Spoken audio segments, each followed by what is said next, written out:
All right. The last Itchy Quarter Book Club of December. The last of the year? It's the second. It's the second to last. Oh, shit. I messed it up. Okay. Well, anyways. We're doing next Friday as well. Unless you Oh. haven't told me something. No. I don't know what I'm doing. That's why Okay. the women in my life That's why I'm here. the women in my life in any capacity tell me what to do. That's just the truth. I mean, it was started with my mom, elevated to my wife, my sister. My mom, my sister. Then they were like they passed me along to my wife, and they're like, "Here, please take him. We've done enough." Pass me along to them. Nancy occasionally passes me to Shiny sometimes. Like, make sure he shows up. My daughter has taken the baton sometimes to put me in the right direction. Like, don't you? I need my water filled. So, are we eating dinner tonight? Sure. Okay. Yes, of course. We do have. We need food to live. Right. Look, thank you for reminding me. So that's how it goes. But yes, we are meeting next week. I don't know. I don't know why I forgot this. It is early in the month. I still have a reading challenge for Goodreads, so I have time to read, which just makes me happy. Yep. Yeah. Are you complete with your reading challenge? As soon as I finish So Long, See You Tomorrow. Oh, which yes. I am halfway through. So Awesome. I'm golden. I'll be done, I think, with that book before I fly on Saturday. So. Can you tell the beautiful people here how many books you read this year? This will be my 30th book, which it's not a lot compared to some of my Goodreads friends. There are many who are on like almost 100. But prior to meeting Itchy, I had like sunk down to the like 12 a year or month. But it's not about this reading. It's not about speed reading. I know a lot of people who read 40, 50 books, but they don't know shit. They don't they don't go deep into it. So you're going deep into your books, most of them, as I know, because I've read them too. Yeah. Along with you. Yeah, because So Long, See You Tomorrow, I'm reading because Itchy read it and liked it so much. I was like, well, I better read it too. Yes. So and it's really good. Yeah. And I have been puttering along, unfortunately. Oh, Tina, I will get pizza because I'm going to Switzerland, but I'm going to the Italian bit of Switzerland, so there will be pizza for sure when I finish this book. And that is Tina Lewis 73. I just like to we record this for YouTube, so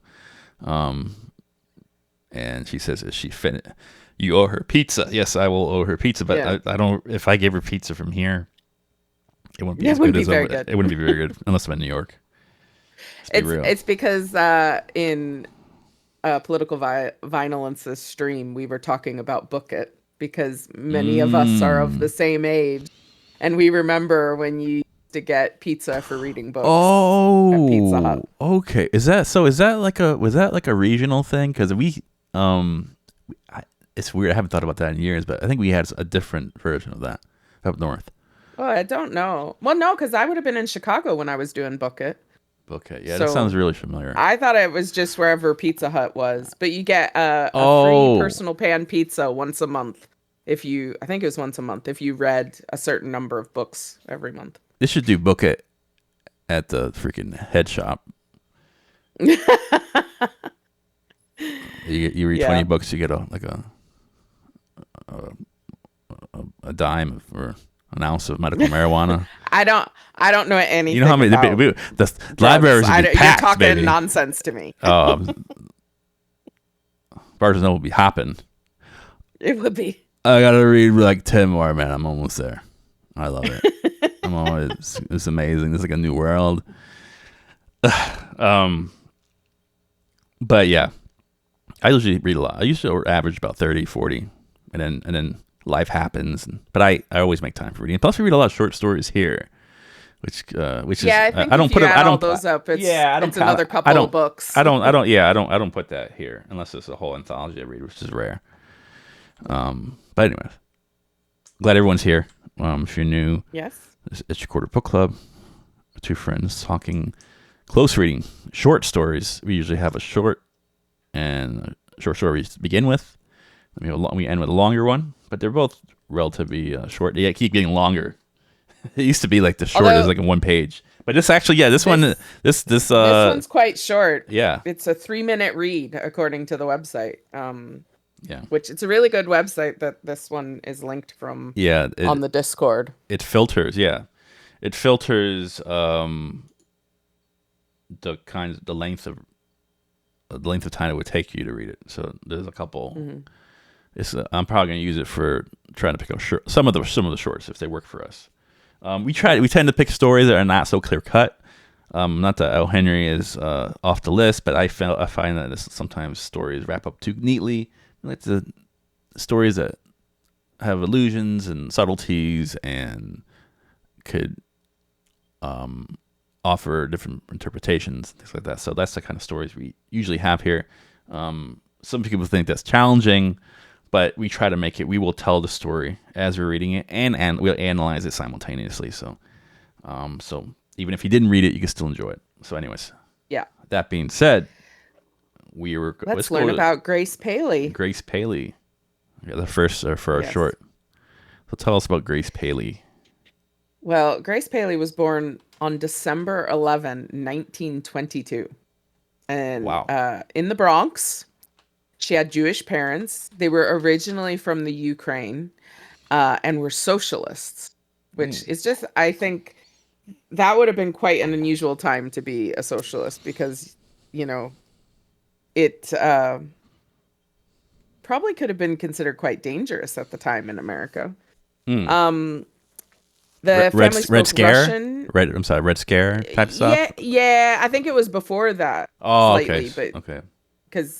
But her parents had experienced Ukraine and under Russian rule, I think. So, coming to America, they had a certain view of things. But yeah, they spoke Russian and Yiddish at home.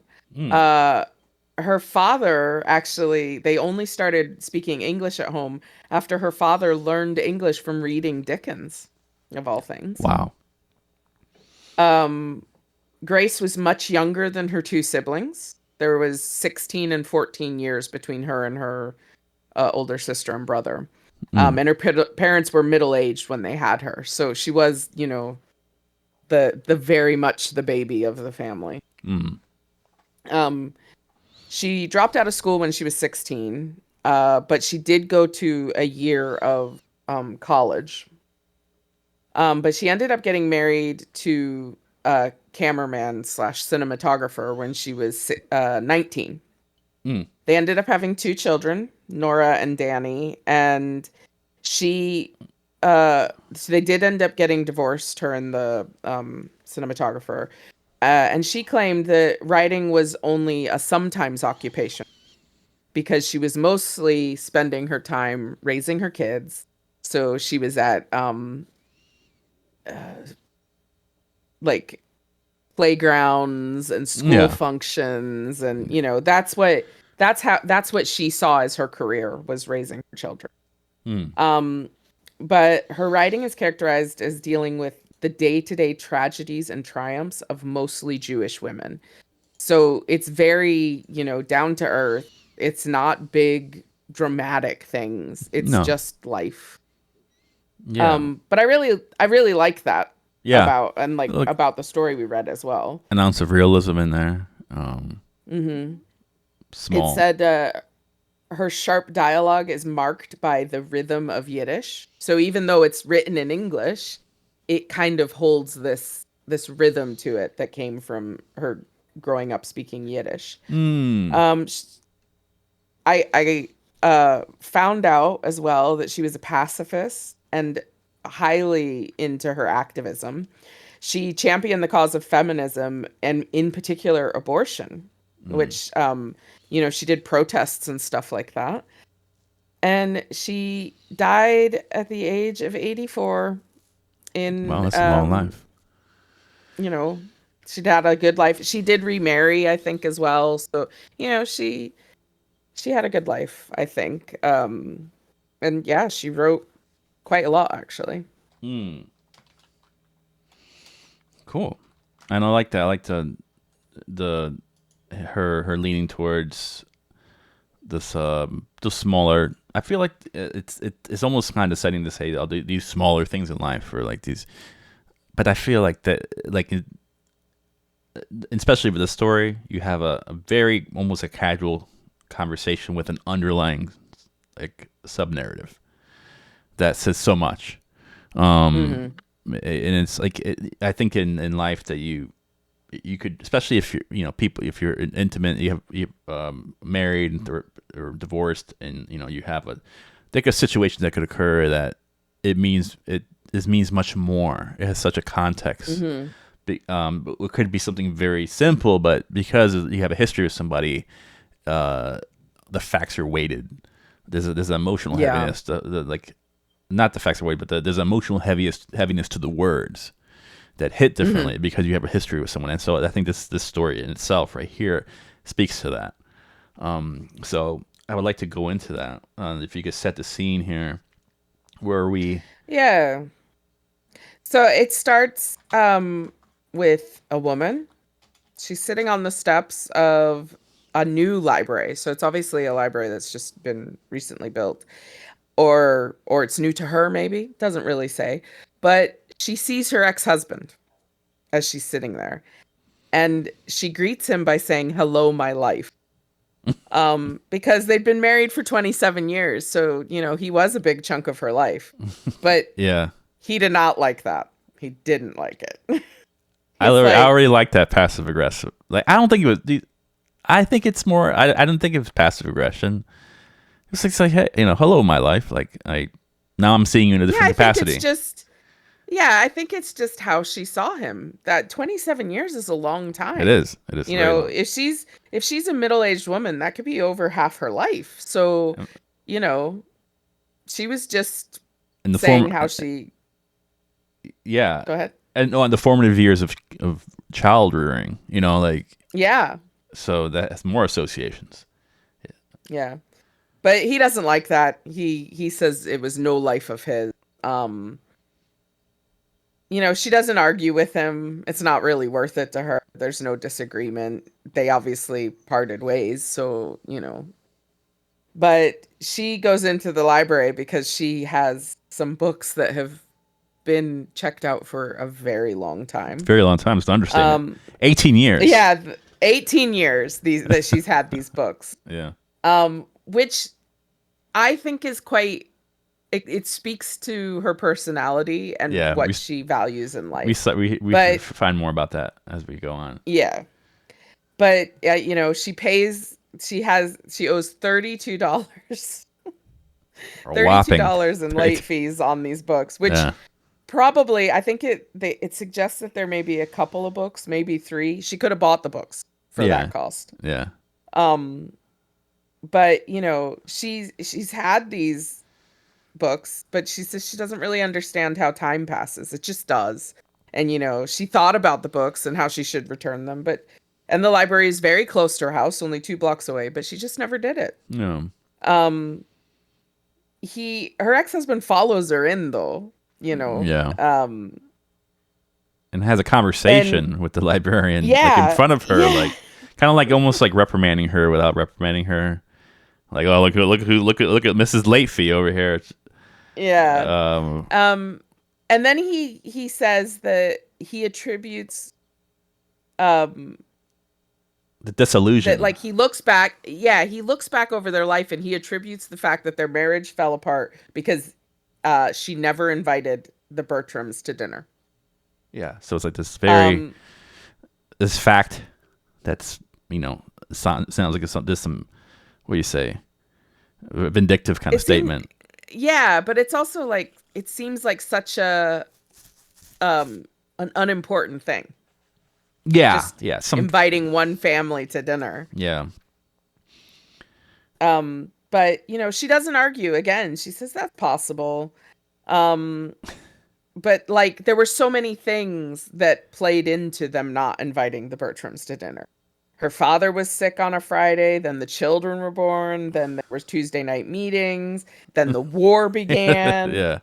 I love her then answer. They weren't really friends anymore. So it was just like rather than just saying, "Oh yeah, I guess maybe we could have invited them to," She's like, no, there were plenty of reasons Yeah, dinner, I including like a world war. a war. Yeah, she was like, yeah, well, there was a war. I like the way she said the Yeah, aggression, passive aggression. She was like, it's yeah, just there one was more there thing. was like a little war that happened, and maybe like a couple deaths in the family. Yeah, yeah. Yeah. So, But she says he's right. She should have had them to dinner. She pays her late fee. And the librarian goes from untrusting to trusting immediately. And they wipe her record clean and she can check out books again. And she immediately checks out the 2 books that she just returned. 2 Edith Wharton books. I forgot. I didn't Honestly, pick up on at that point, I didn't pick up on I the feel first. like you should just go buy those 2 books, right? I think she's a ninja of small talk. Like she's like these little microaggressions towards her husband. She's like, yeah, I just paid $32, and I'm gonna check him right out again because it's okay because you can because this works. Not unlike our marriage. This is actually a system that works. Yeah. So and then it kind of goes. So like you realize that there's a conversation. Like they're doing this very mundane routine task in town. They meet each other, and like it's turning into like a little bit of back and forth between 2 people that were formerly married. Yeah. And it kind of gets a little more personal now. Yeah.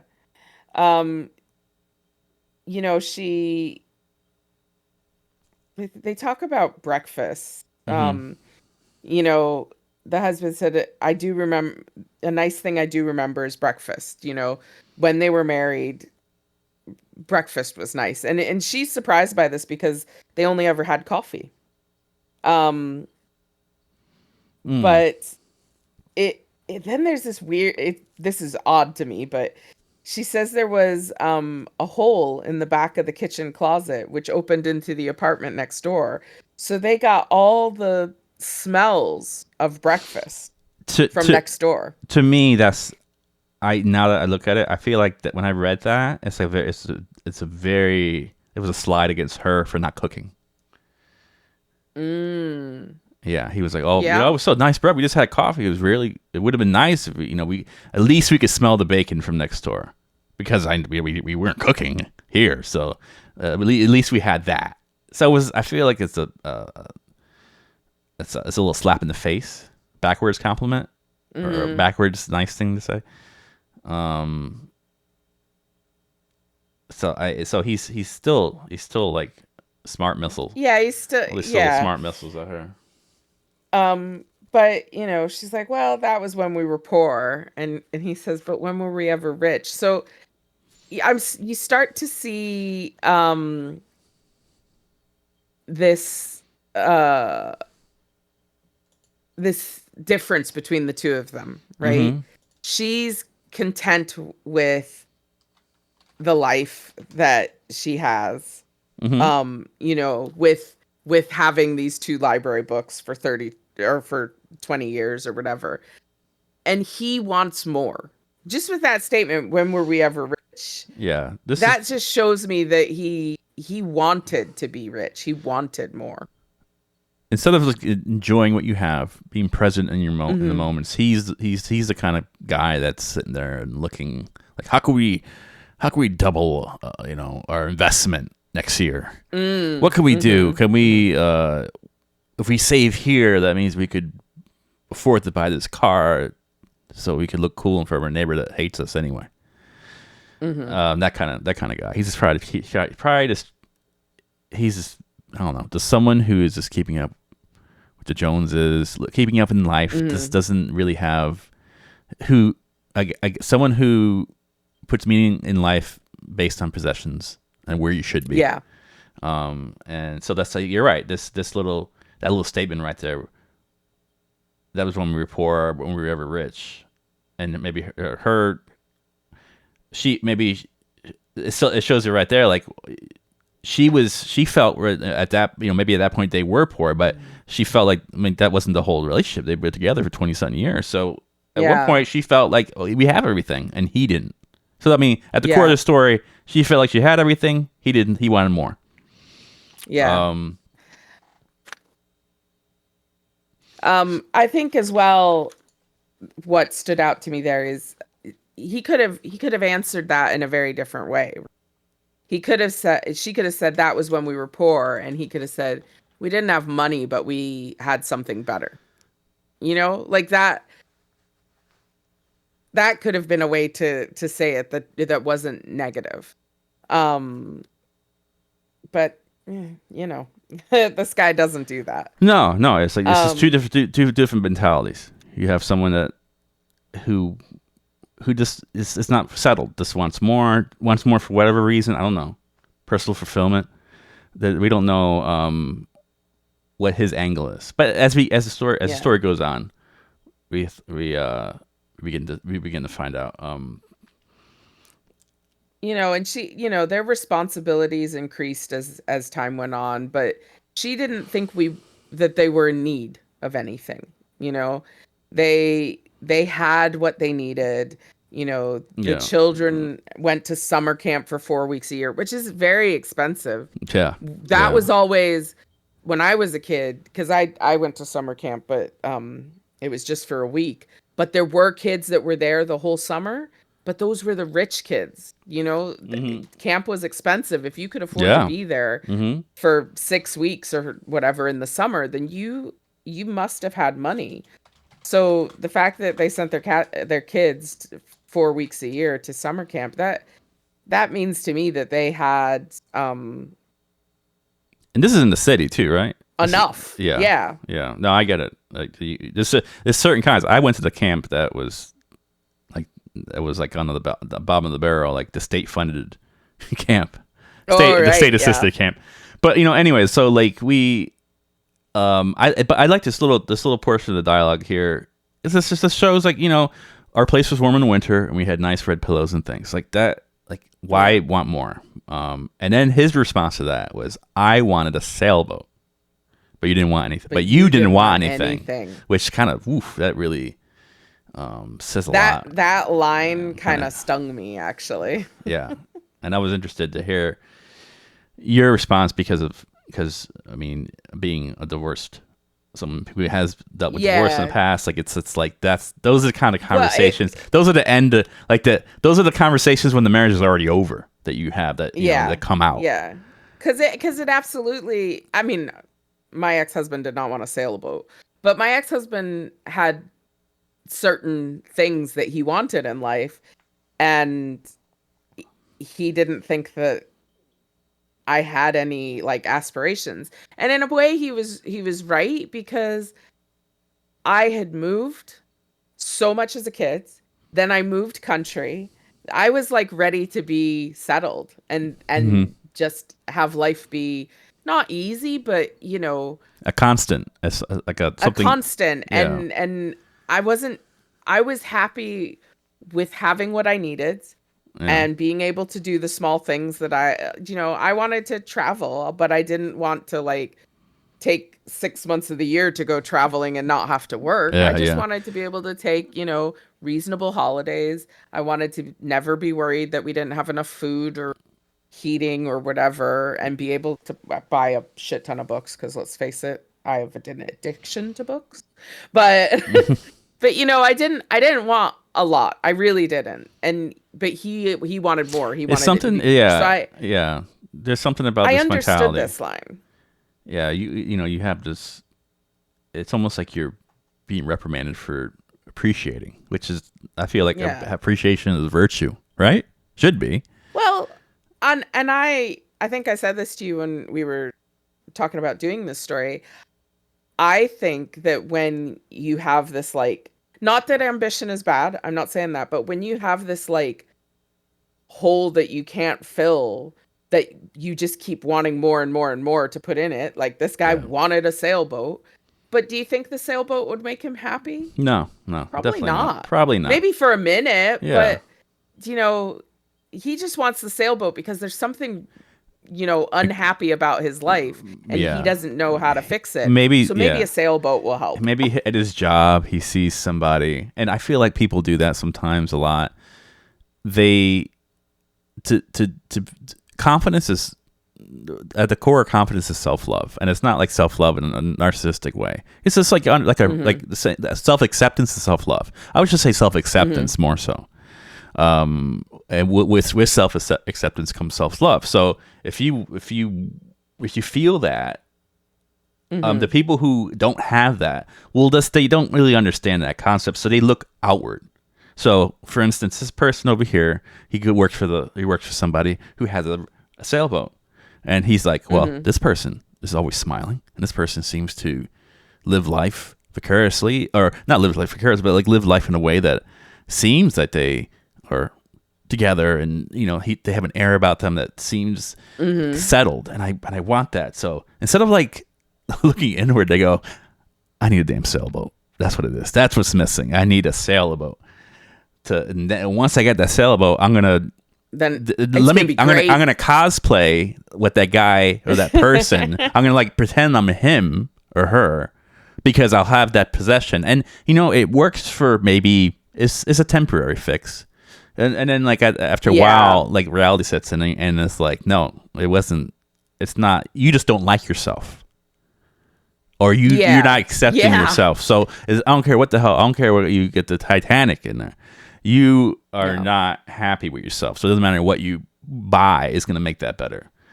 So that's you could kind of see through that. I think that's very realistic as well, because I did find out, not that I don't keep tabs on my ex-husband because I got better things to do with my life, but we still have mutual friends, and the things I've heard is that he is still discontent. He's still looking, and he got the job he always wanted because that was a big aim for him.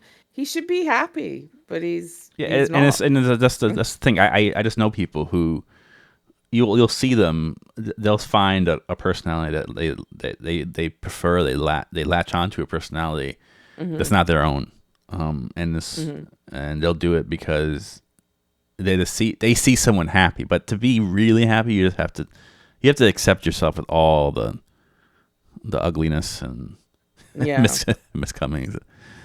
But anyway, not to go too far on that whole deal. So let's go back to the story here. She says to him, she has a good reply to him because he wants this sailboat, and she says it's never too late. Don't be better. Oh, she says don't be better. She must have left that part. She said don't be better. I said it's never too late, which is like, yeah.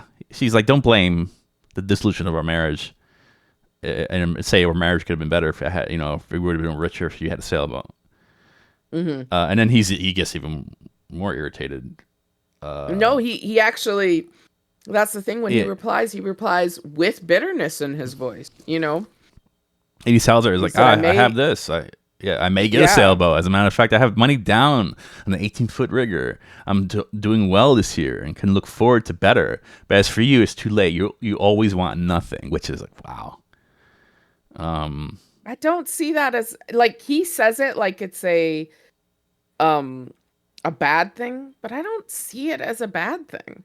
It's okay to want nothing. That's good. Yeah. Yeah. Why? That just means you're content with your life, and that's okay. This guy really, he's probably listening to Tony Robbins too much. Yeah. He has some motivational speakers. He's like at the Tony Robbins membership. Like he's going to all these little corny presentations. Like, you want more. Okay, but, I love the line. Would you be able to say, I want you to say that line, that the response, because it's real. It's a real response. And I think that's very nasty for him to say that. You always want nothing. Yeah. He had a habit throughout the 27 years of making a narrow remark which, like a plumber's snake, could work its way through the ear, down the throat, halfway to my heart. He would then disappear, leaving me choking with equipment. What I mean is, I sat down on the library steps, and he went away. yeah, he annihilated her in a sense Yeah. by saying that. And She I think that, going to people here in the chat, especially people who come from the raid, I feel like the most scathing remarks come from the people that love you or have loved you. they know you the They best, know so they you. know It's how a to hurt you. oof. They like they plant. It's like a smart missile. They plant it, or they find a way to put something in there that, because let's face it, 27 years, you know the person to a point. I mean, there's a lot of intimate time. You see this person day in, day out. All they have to do is do something that really makes you insecure and cocoon it into like a little remark, and then you're done. You're like, oh Yeah. my god, like how like what a cheap shot. And he knows that. He knows that. That's why he walked away. He knew that would be a TKO. And Yeah. It's sad that, but that's. I feel like when you're with somebody or you get married, like that's the chance you take. You Yeah. you go, okay, I'm willing. It's like you co-sign. I'm willing to give you my heart and all my everything with it. Are you willing to see everything about me, and vice versa, and we're gonna be okay with it. I wish they could be like, okay, now you can't say these things. Like there's some clause in there that There's an NDA on all of my yeah insecurities. yeah. But like no, it's like when you're with someone that long, they know all the insecurities. So like when it comes, so think about it. You with somebody for that long, and then it dissolves. Well, those conversations at the end of it are brutal. Ooh, because now it's like, now you don't even, like, you had the semblance of a relationship. Now you don't, but you have all the information that you would have. You have in a relationship. So 27 years of things that you've picked up on come out at that moment. So just like this, even a casual thing on the steps of the library it was just horrible. She just sat there. She's like, oh my God. She said I felt extremely accused. Yeah. And she said, it was true that she was short of requests and absolute requirements, but she did want something. And she lists off the things that she wants. But the first one is the most heartbreaking to me, because she says, I want, for instance, to be a different person. And I liked the fact that she was content and she didn't have a lot of wants. But, he said that to her, and then suddenly she wants to be not herself. She wants to be someone who brings books back in 2 weeks. She wants to be an effective citizen who changes the school system and addresses the Board of Estimates on the troubles of this dear urban center. Yeah. But I feel like that's another caricature. Like that is like the stay-at-home mom who is like the activist who does like, it's like this. That's the kind of person you see them on Instagram. But she said, she says she also promised her kids that she would end the war before they grew up. I don't know how she believes she will be the one to end the war, but maybe it is a little. She said it in passing, a grandiose statement, but it was more like, maybe I could see that you pacifying a child, like, oh, I don't want to, like, I don't like this noises at night, or I don't like these all this war talk, and she's like, oh, don't worry, honey, I'll end the war for you. Like something that, I feel like you say something like that to a kid just to make them feel better, and I feel that that's where it comes from. But again, like it's a persona that she feels like she is lacking, but it's not her. It's okay. I mean, no, but she also says that she wants to have been married to one person forever. And I totally get that. Like, I think the hardest part of my divorce wasn't losing the actual person. It was more the idea that I now couldn't have that, like, really long, storybook relationship with one person. That storybook, like, oh, we met in our 20s and we've been together ever since, and I've lost that desire a bit just through getting older and stuff like that. But at the time, that was really sad to me especially with a religious background too. Yeah, there are divorces in Adventism all the time. My mother is divorced, but I still had this kind of like elevated view of the couple who stays together like their whole life. And and that was still an achievement that I wanted to have done. But Also, I think it's to add to that too. I think that coming from having a parent who's divorced, you almost feel like you have to right the ship at that point. Like it's your familial obligation to say, oh, you know what, I'll be the one that breaks the curse in a sense. But then you end up kind of being that too. So so I mean, there's a lot of pressure. This societal stuff wrapped up in there too. Yeah. But of course, I still feel like she's pretty much saying, I want to be the kind of I call it the neo-political stay-at-home mom that like stays home and goes to like Starbucks and then picks up garbage on the beach and posts it on Instagram and then like is in like 20 different groups and tells you about it. Like that's that kind of thing. I'm not trying to come down on people, but I just feel like that's almost like a trope now for me. Like that kind of and some like a lot of, and maybe she's like, no, but I'm not I'm not like that. I just kind of I'm not plain, but it's like I'm happy when the sun comes up. I like to see my child smile. I enjoy like saying hello to the neighbor once in a while. I like the person at the farmer's market. It's like like she's not doing anything. I think there's moments where she seems very present to me. Like why I could return these library books, but like that means that I would be thinking about some obligation. That seems like it seems very minimal to the other obligations, like to seeing my kids and just enjoying nature. It's just like why it's just a thing, and it's so simple. That's why I think it's I like how the author wraps this around like a feast for books. It's like, come on, it was like the book was she had the book out for 18 years and it's only $32. That's nothing. Like there's nothing. Yeah. Tell me anywhere, any system in life where you're late for something for 18 years and you only have to pay $32.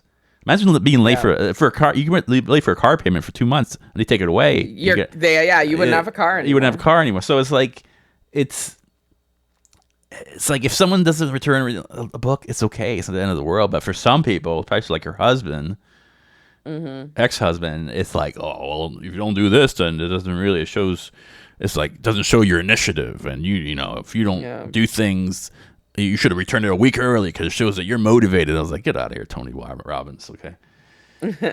I think though that's so clearly highlighted though in the second to last paragraph, because it's just a lovely little picture. It says, just this morning, I looked out the window to watch the street for a while and saw that the little sycamores the city had dreamily planted a couple of years before the kids were born had come that day to the prime of their lives.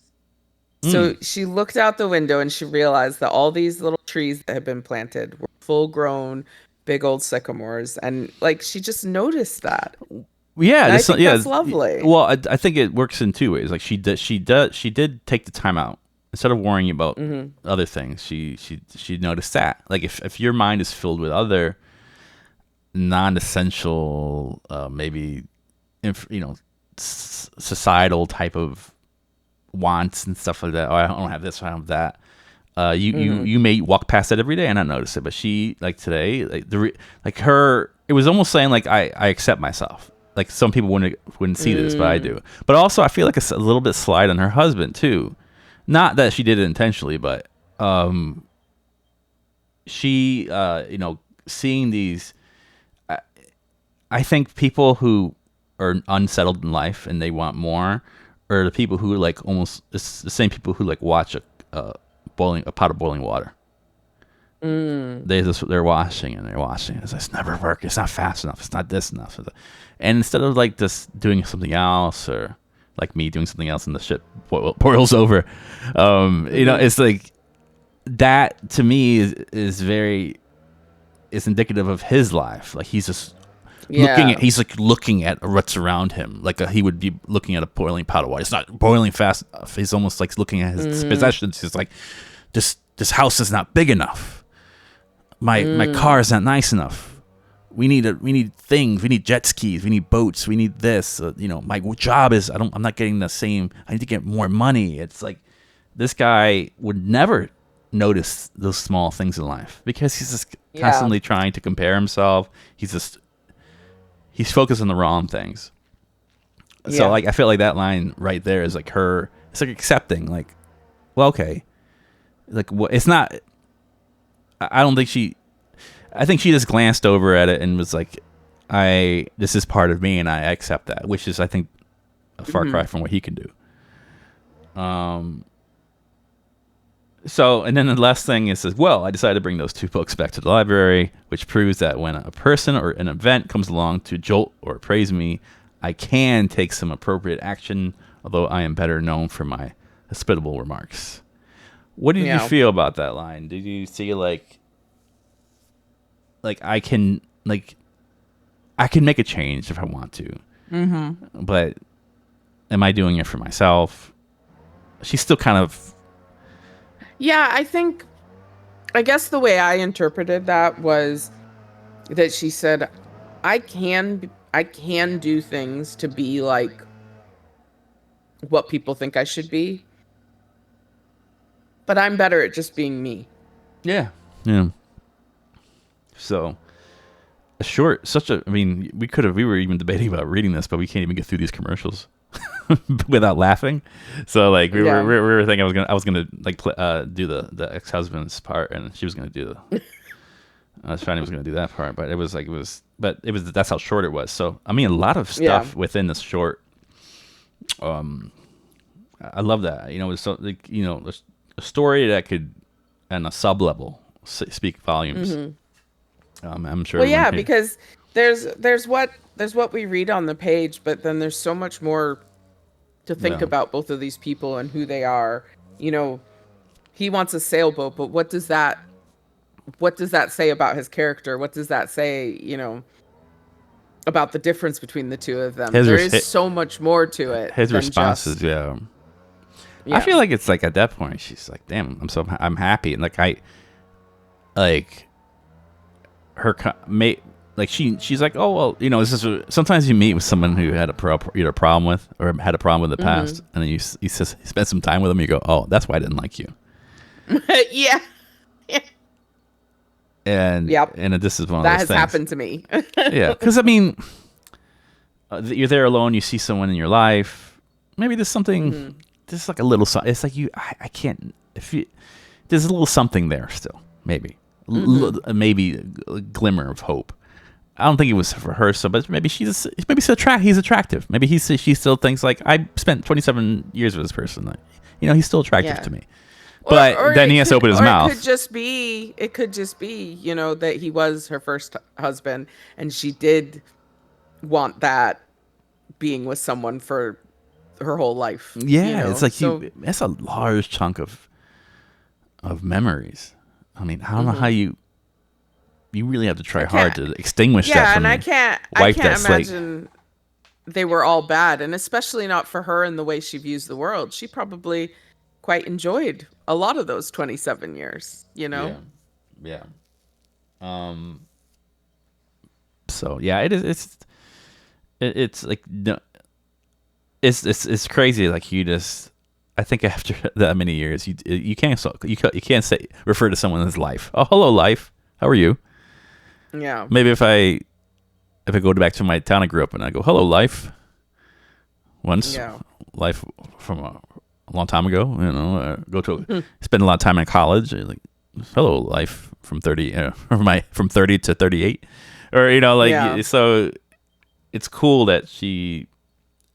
I think it's good to rebrand things, rename things sometimes to accept it. Yeah. And he was her life for 27 years. Yeah. That's, say she's 50, that's still close to half her life. Yeah. So, anyways, beautiful story. Oh. We're going to read. Yeah. I really enjoyed it. We're going to read more from Grace Paley. So, I hope so. I liked her. I think so. I think we will. So, I Our next story. for those for those who will be starting a fresh story. Should I should put what is it story for the Stories, plural. story? Oh, stories for the okay.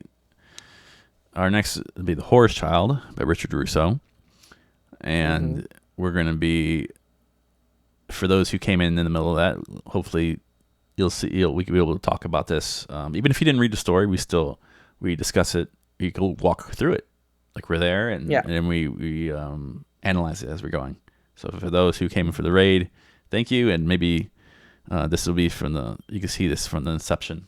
This part of the next half of this book stream. But tell us about Richard Russo, Shiny. Well, Richard Russo is still alive. Oh, good. And we know what that means. That means it's harder to find information. Yeah. He has a LinkedIn. We always say. Yeah.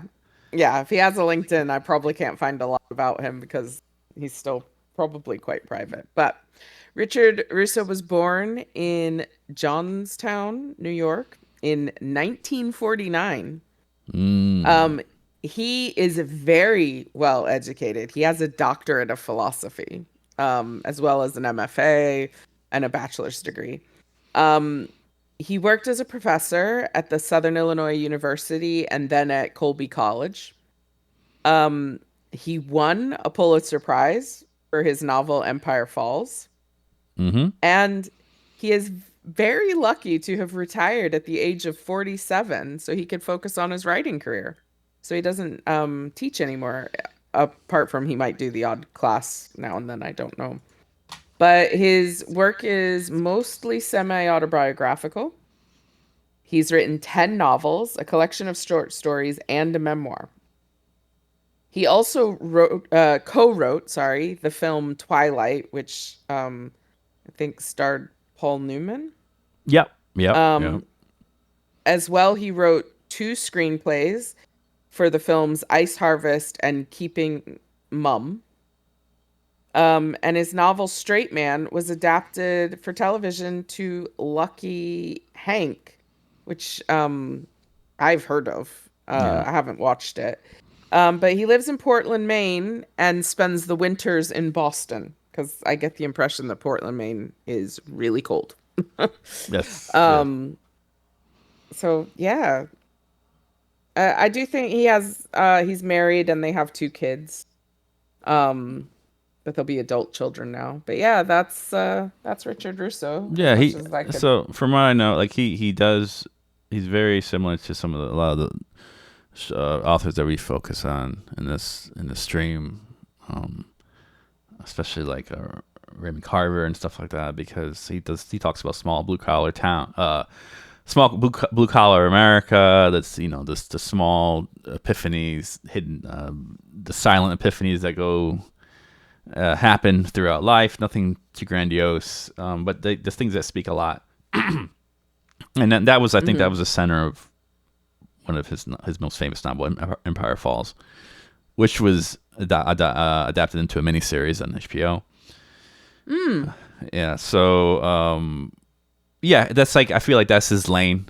He likes the working class struggles, and the things that you would encounter in a small town. Which is but his, doesn't always stay there. I feel like the story veers a little bit to a different. It's actually the most meta story that we have. Yeah. It's actually a story about it's talked about a woman writing a story in a creative writing class, and it's like that you talk creative, and they're critiquing the story, like we're critiquing the story. They're critiquing the story in the story. Get your head around that one. So it goes back and forth between this story that's being told and the reaction. So it's very cool. The first time we've ever done something like this. So without further ado, and the person at the center of this story is Sister Ursula. Yeah. Sister Ursula is a nun, but her order, it's an order of Belgian nuns that is dying off. They're almost extinct. But they live in an old house. She's the youngest and fittest of these nuns, so it kind of has fallen to her to look after them. And the narrator, who is the person leading this creative writing workshop, knows of her because she lives down the road from him. This Mm-hmm. house of nuns is just down the road from him. So, he sees her. His wife tells him he should go introduce himself to them. Yeah, they can And a little reverent, a little bit like I wouldn't say they're celebrities, but they in them they no, but they're the garner little old ladies who live down at the end of the. they garner a second look. A group of a bunch of nuns living in a small house together. At the end, Yeah, it's probably something that you kind of have to do a double take. yeah, and there are these women who've been left alone as well. So it might be, maybe there's something he can do for them. Mm-hmm. You have no idea. It's just, I think his wife wants him to be quite neighborly, and it turns out that what he suspects is true, that these women have just been left there to Yeah. die off. Mm-hmm. They don't really know what else to do with them. And Sister Ursula is she's different than he Yeah. expects. Mm-hmm. She speaks not like he expects a nun to speak. Yeah, like She says they're impatient of how we clutch to our miserable existences. or even they're waiting for us to die. Yeah, they're waiting for us to die. Which he's kind of taken back, like, oh my god, Sister Ursula, why did you say that outright? Yeah, don't say that, Sister Ursula. You're ruining my worldview of nuns. Yeah, she one night appears in his new class, his new creative writing workshop. He's a professor. He's a professor, and he's surprised by this because she just shows up. She just shows up. It's a course that you need to have the beginner and intermediary courses done in order to get into this course. And of course, he knows she hasn't been to those because he would know. So, but he doesn't want to disrupt the class when she shows up. So he lets her be at first. But he does.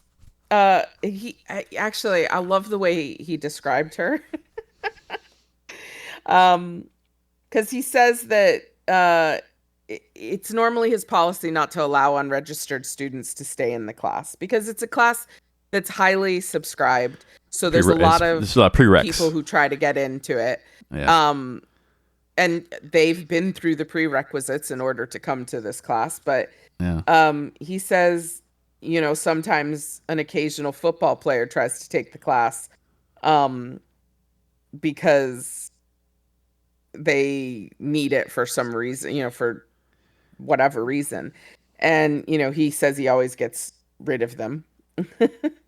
Yeah, it's not like an elective that you just take. You have to.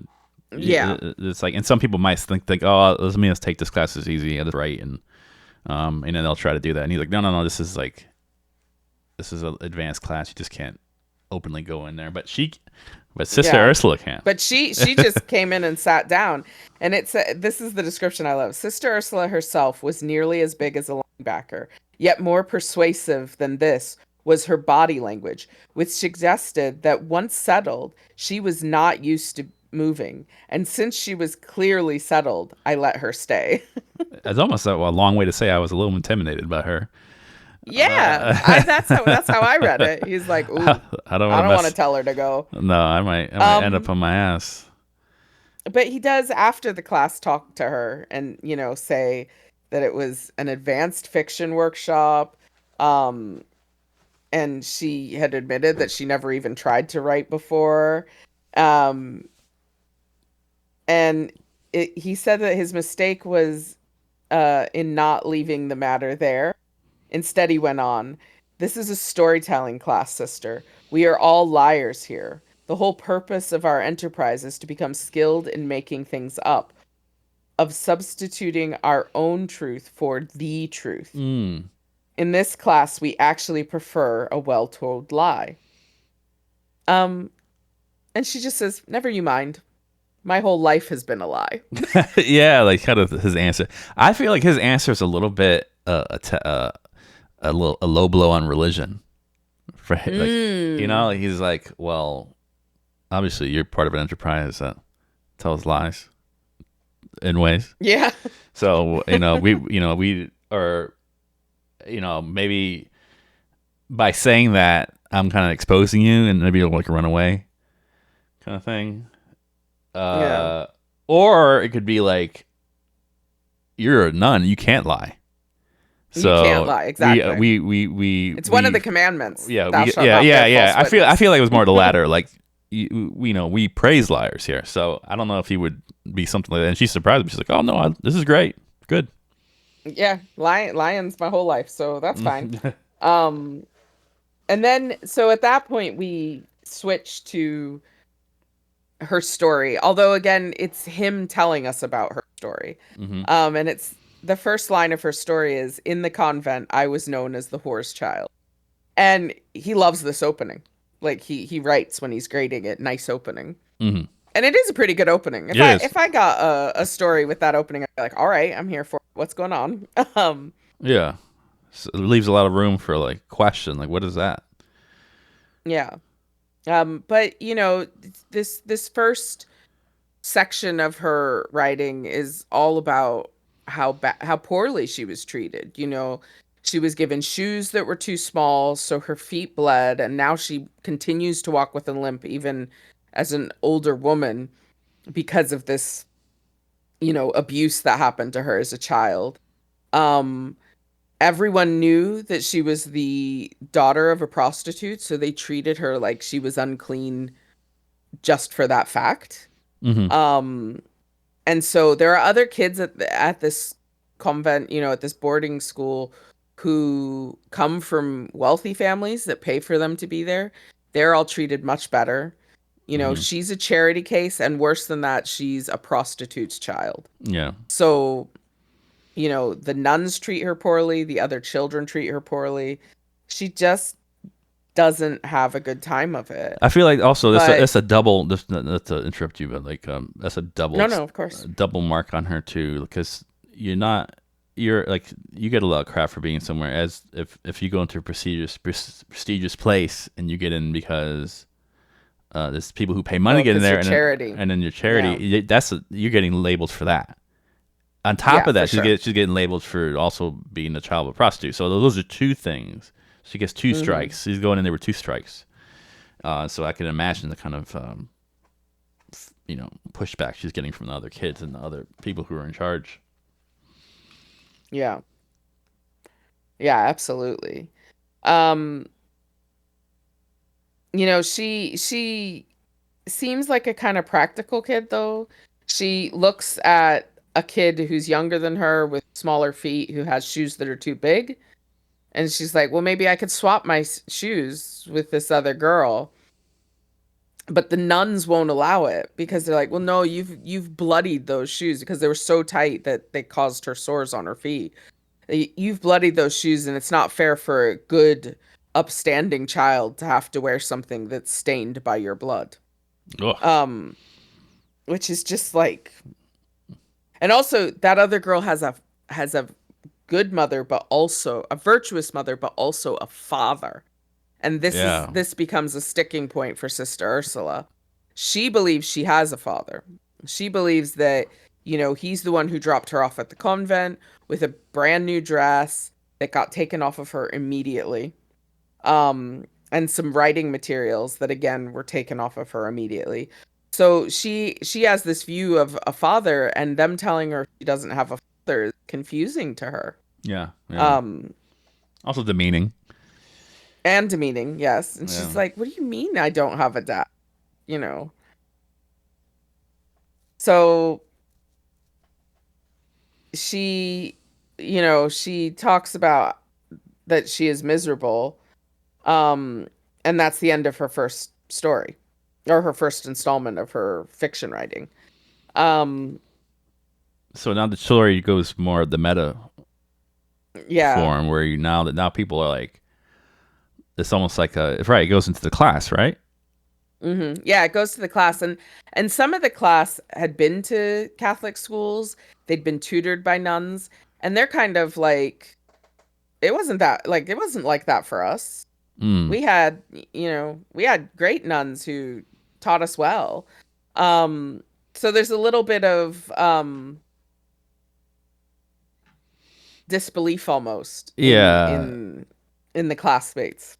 And also just to give people more of a context or visual what is happening here. So in a creative writing class, you have usually it's like the desks are in a circle, and everybody gets like if someone writes a story, everybody like if the story's 2 pages, everybody gets those 2 pages to make copies for everyone to look at. So at the end, they all read it, they go home, read it, come back, and then they talk about it with the person who had written it in present. And this is what's happening here. Obviously the people were saying their opinions about it and maybe something that they could change and whatnot. And then the professors there kind of overseeing, like kind of orchestrating this or managing this discourse. So this, for that. So people start saying, automatically you're just trying to categorize the story. Someone says it's a victim story when students recognize the character is being acted on by outside forces, but she has no choices, which means there can be no consequences to anything she does. If she doesn't participate in her own destiny, where is the story? Again, when it irks me when I hear stuff like that, because people just are so quick to categorize because they don't. When something's different, they, it gives them power. A critic has power. Like sometimes say the successful critic is a failed writer. It's almost like they have a vendetta against writing, which is I think. Critique is good. Critique helps you grow, but it's like they were a little, it's just like I've been in a lot of creative writing circles. It's very people start to categorize quickly. So, but and that be when someone receives that kind of criticism, it could be disheartening. But Sister Ursula doesn't really. It's not she doesn't really care. She's not really fazed by this. She's in this class because she just walked in, so she's like, well, she's kind of just happy that people are talking about her, and it's implied that she's just there and she's excited. But she took notes. She listened to what they said. Feverishly took notes. But the student who called it a victim story said, "I liked it though. It's different." And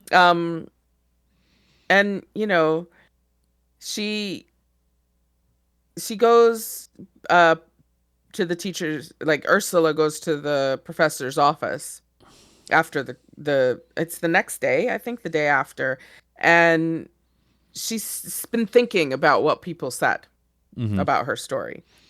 And she says, to be so much a victim, is it not good? And he says, no, not in stories, not in life.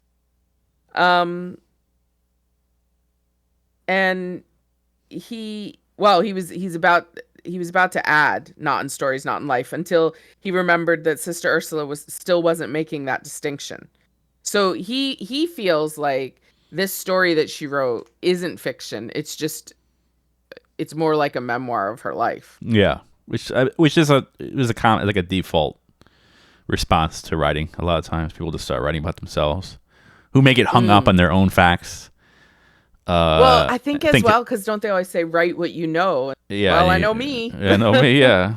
And plus, I was like, there's also like a problem with people when people write memoirs, they think every little event is every little instant, everything that happened is recorded. Is an event. Like I woke up today and when I looked at the sky and I drank my coffee, I was like, you don't really have to put that, but it's hard when you make a memoir. You think everything's important. So I understand his angle. Like, okay, if you make it too much about you, you're too close to it. So maybe it might be beneficial to have some distance. I think he is trying to push her. It is even though she didn't go about getting into the class the right way, he still wants the class to be done properly. And he says, maybe your characters can have some choices in the next installment. So I think he's trying to push her away from her own story to a certain extent. We don't think it's a bad critique. No. Mm. Um, but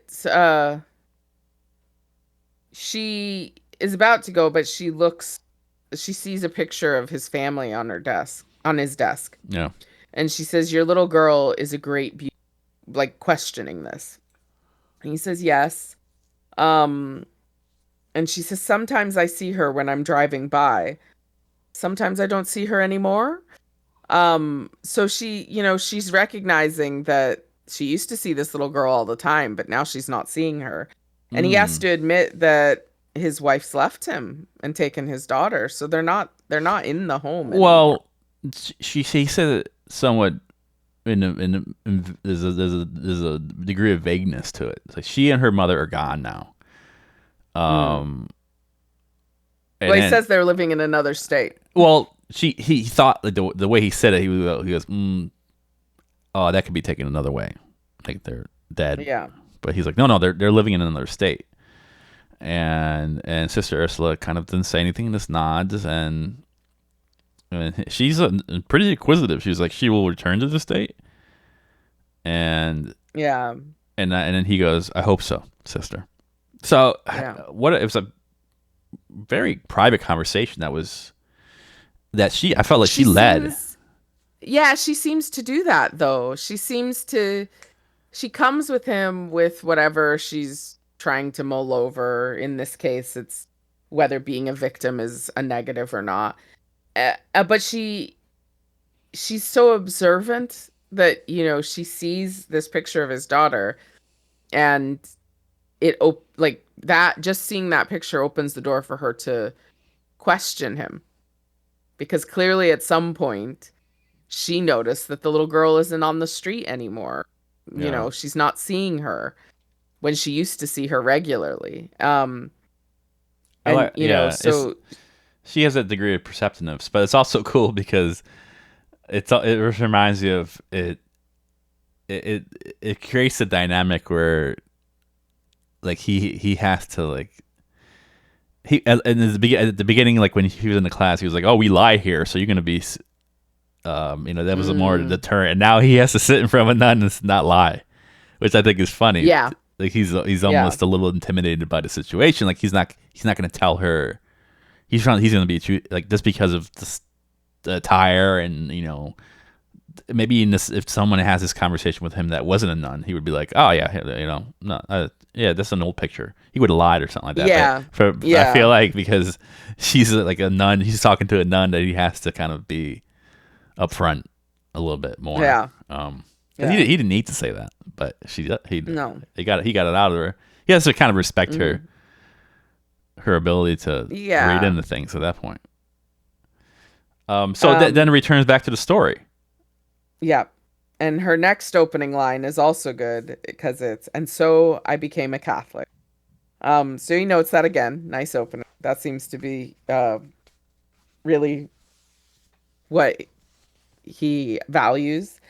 Um, but this story, or this paper, has now changed a bit. Um, they have a strict 25-page limit on their stories. But she's made the margins narrower, and she's made the font smaller. Yeah. Um, and shrunk the space between letters so that she can fit more. And she's reduced the line spacing from two lines, which is pretty standard in college papers, isn't it, to have double spacing between the Yeah, lines. usually an academic paper is Um, double spacing. Yeah. yeah, but she's reduced it to 1.7. Um, and these are, normally not seen as acceptable things to do, but she's Again. clearly trying to fit more on the page. Yeah, yeah, yeah. Um, Um, yeah, so she she talks about being in the convent with no previous religious training. So she's always learning as she goes. hmm Um, she learns about Christ, and starts to kind of see him as nicer than all the people around her. kind of as like hope for her. So she starts praying, Mm. and she learns all the authorized prayers because, of course, there's quite a lot with Catholicism that's like memorization and repetition. Mm-hmm. And when she doesn't know those things, she stands out. So she makes sure to learn all of them.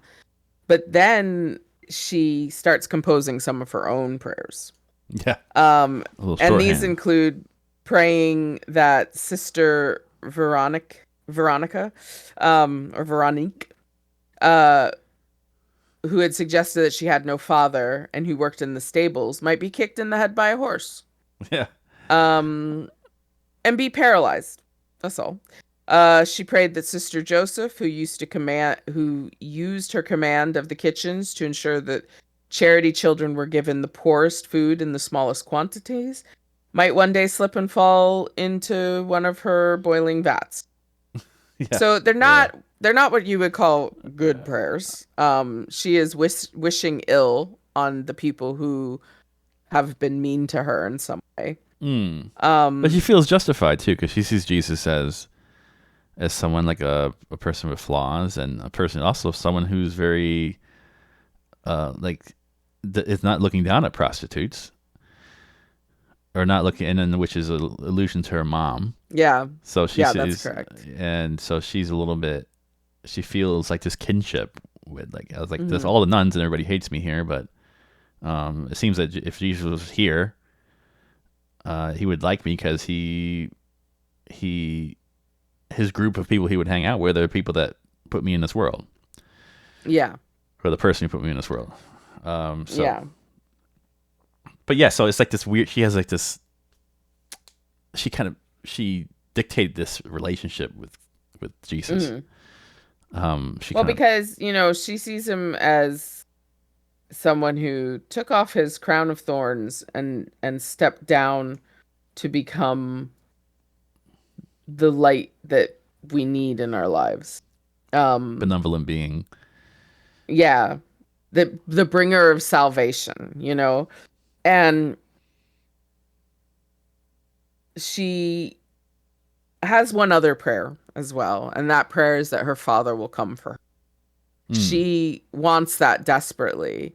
Um,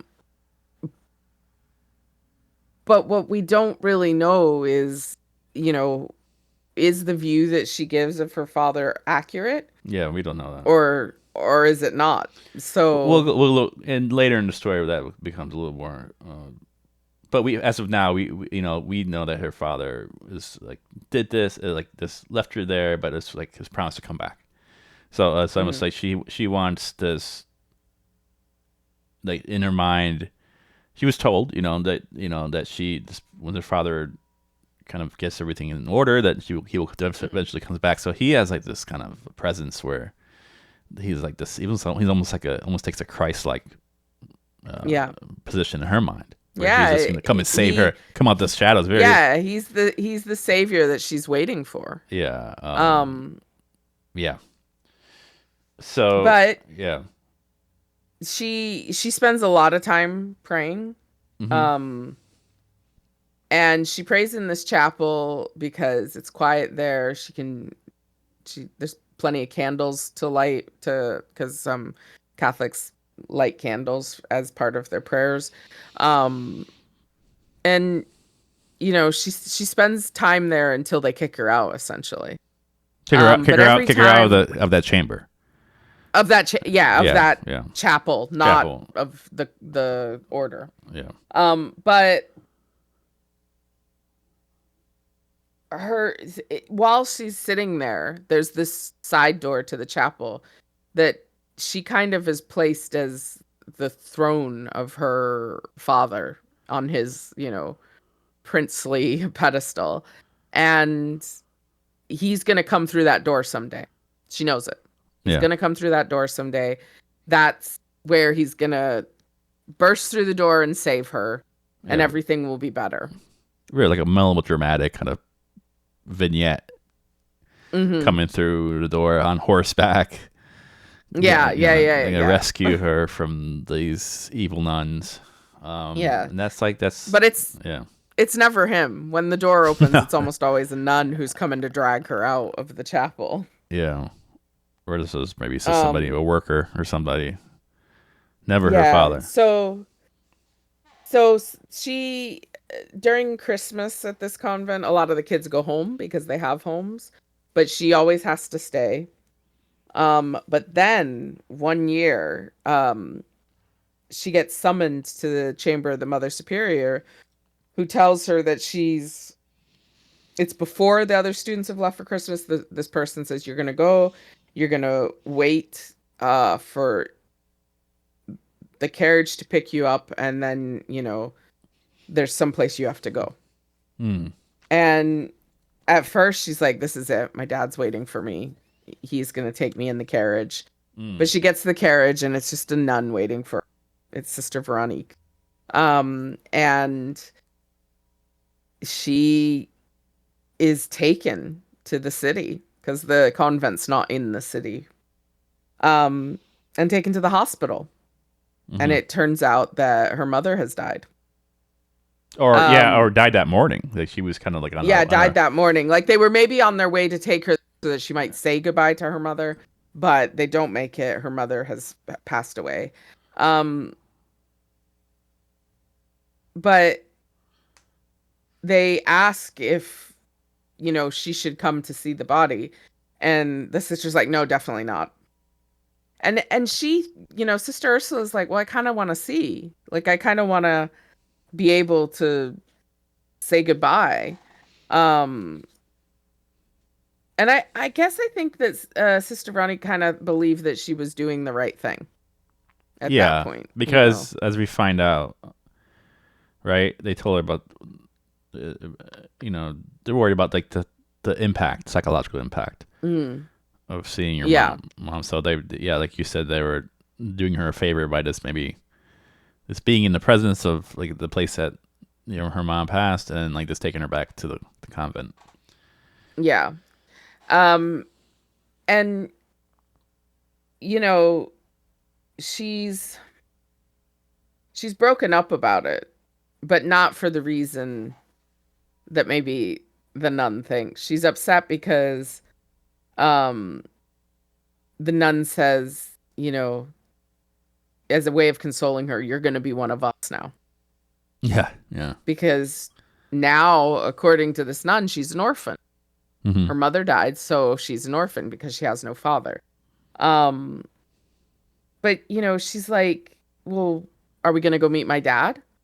I'm like, no, of course we're not going to. Your dad he doesn't exist. Um, and she pushes again. She's like, are we ever going to meet my father? Um, oh no, sorry, that's when the story ends. I got carried away. That's when the story ends, is her like sobbing over the idea of becoming a nun. Oh And yeah, one of the yeah. students You wanted to asks, student. are Yeah, I we was gonna ever say going yeah. to meet the father? Yeah. So the student So is like, now we're back. Now we're back you, in the writing circle. Like we yeah, we're were. back in the writing circle.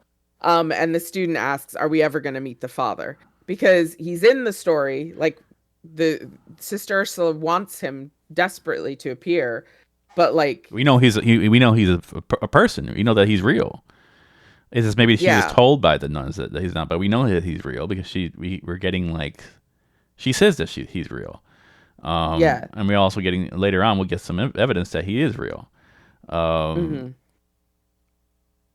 But And still, as a reader, they feel cheated like, if he doesn't show up. yeah, like where They is he? they think he needs to show up at some point, or Yeah, he's they're gonna feel cheated. the rescuer. And Sister Ursula notes the criticism, but the professor thinks by looking at her that the father's never gonna show up.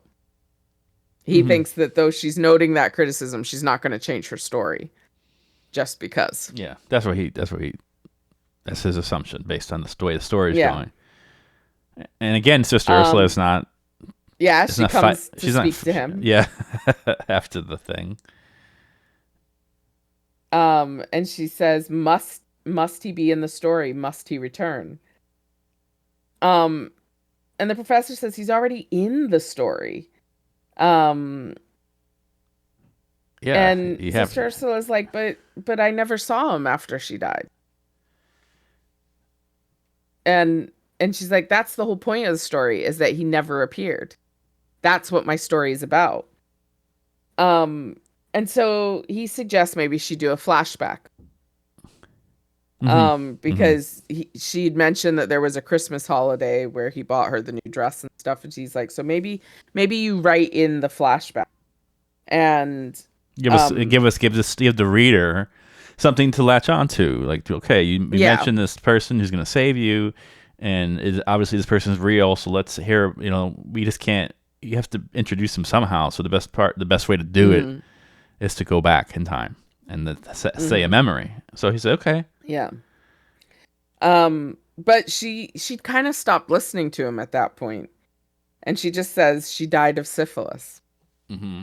Um, and she's thinking about her mother, and saying, she died of syphilis. My father's heart was broken. And he says, how do you know that if you never saw him again? And she says he loved her. She was his ruin. So you have to wonder, we're hearing the story as Sister Ursula is telling it to us, but is there more to it? Yeah, Does yeah. is she condensing it? Is she leaving bits out? Yeah, yeah, Is yeah. she I mean, lying about bits? well, like Sister Ursula knows that her father was heartbroken over this, or like knows, maybe not from that he was at the hospital, but knows that he has a connection to her mom, and maybe society has turned their, it Yeah. would be if they couldn't be a regular family because the mother was a prostitute. So I think there's some pressure of having to be there, but also willing to take the brunt of the jeers of a very kind of judgmental Yeah. audience, a Yeah. judgmental society who are gonna just say what they want. So he, put her through that, like how we're gonna have this relationship. Hmm. It's already in the negatives, and to Yeah. in a social standpoint, like a more like it defies the social mores of the time. Mm-hmm. Yeah. Hmm. So we are getting but at the way the story goes, the father's not there. It seems to be not there at the hospital. So we don't. Yeah. But again, to defense of the class, they were like, I want to know. We want to know this person. Yeah. So I think she takes that. She goes, okay. Yeah. So she starts the next installment. It was my hatred that drew me deeper into the church. Okay. And it's interesting because he says, as a writer of opening sentences, Sister Ursula was without peer among my students. Yeah. But the words are even more tightly cramped together, so that it's exactly 25 pages. Hmm. Um, and she's clearly got something to say, and she wants to make sure she says it. Yeah. Yeah. And physics is not going to stop her. The physics of the size of the page is not going to stop her. Yeah. Yeah. She figured it out. Very crafty. Um, yeah, so Sister Ursula starts to think about what may have happened to her father. Maybe he booked a passage to America to look for work. Um, you know, she accepted the inevitability of becoming a nun. Um, but she still says she would become one of those whom she detested. So she Yeah. hasn't, like, her heart hasn't softened towards the nuns at all. Well, there's still hope that the father's going to bust for the door and save her at some point. Yeah. But they don't. She doesn't know when, and I think maybe that she's putting off to. There's a realization that she will be what the other nun told her. Like, you're one of us, and it's almost like she's having a hard time Yeah. accepting that fate or whatever, if it's a fate, but like accepting that reality. Yeah, and she's still doing her prayers. Yeah. But now she prays that Sister Veronique will be kicked by a horse in the chest, which will cause internal hemorrhaging. Yeah. Um, Now more detailed. yeah. But at the age of 16, she becomes a bride of Christ. Yep. She talks about, the years after her vows, like in terms of her duties. She goes to work in the stable. Mm-hmm. Because she says she likes animals better than humans. Which I could sometimes agree with. Yeah, very much on that page sometimes. Um, she decides to add in a flashback. She talks about going home for Christmas. And this is before going to the convent. Yeah. Well, no, it's her first year in the convent or something. Oh, okay. Like So that. the father was maybe in the early, like the beginning. Yeah, in the months. beginning. So she didn't see her mother, but because it says she dreaded the heat of her mother's embrace and the cloying stench of her whore's perfume. But her father takes her. It says her father took him with him on his rounds, placing her on a convenient bench outside the dark buildings he entered, telling her how long he would be, how high number she would have to count to before he would return. She was little, so she can't really keep track of time. But what did you think he was doing? Well, yeah, I don't really. It's like, I mean, I don't know. She says she's looking for a job. He was looking for a job, and so I mean, if he's someone looking for work, he could be knocking on doors, asking to clean things. I'm not sure, but it is kind of sus because that's at night. So I don't know what kind of stuff do people do at night. Is he selling drugs? I don't know what some nefarious shit he's getting into. It could be anything. It's left. It's conveniently vague in her story. Mm-hmm. We don't know what he's into. But it's nice that the students are getting a glimpse of who this person is, or that there's a presence there. This person, her father, is in the story, so that's good. Mm-hmm. It's a real memory. But after that, what is it? He takes her to a carnival. Yeah, they're doing things. Yeah, they are. And it says daughter. At the end of each of these excursions, her father promised again that she would not have to remain much longer in the convent school. So I feel like he's like making moves. He's probably figuring out how to get a house or some place for them to stay. And she's like, okay. He's kind of, every time he sees her, he's like, okay, don't worry, I make some connections. I'm making this happen. To stay here a little bit longer. So this is what she's being told. But her story ends, or this installment of her story ends with her taking her vows. But even up until the point where she's about to take her vows, she's still waiting for her father to bust into the chapel. Yeah. But the door remains shut, so she becomes a nun. Yeah, it was too. I think it's implied that she was maybe waiting, and she finally maybe came to terms that I'm not sure if he's coming back. So she's like, well, I have to do this thing that I detested, and now I have to be a nun and live with these people who I've secretly prayed against. Yeah. So, it doesn't go. It goes back after that part. It goes back. Now we go back to the class. Like I said, this is the meta part of the story. We're hearing the story itself being told. It's almost like told, unknown omnipresent narrator. Yeah. Could be this professor, could be Sister Ursula herself going, it's like sub-vocalizing the story. What is the class response for that, Shiny? Well, a male student, which I love this. A male student says, "Isn't there a lot of misogyny in this story?" Yeah. And it says he's a male student who the professor happened to know was taking a course with the English department's sole radical feminist.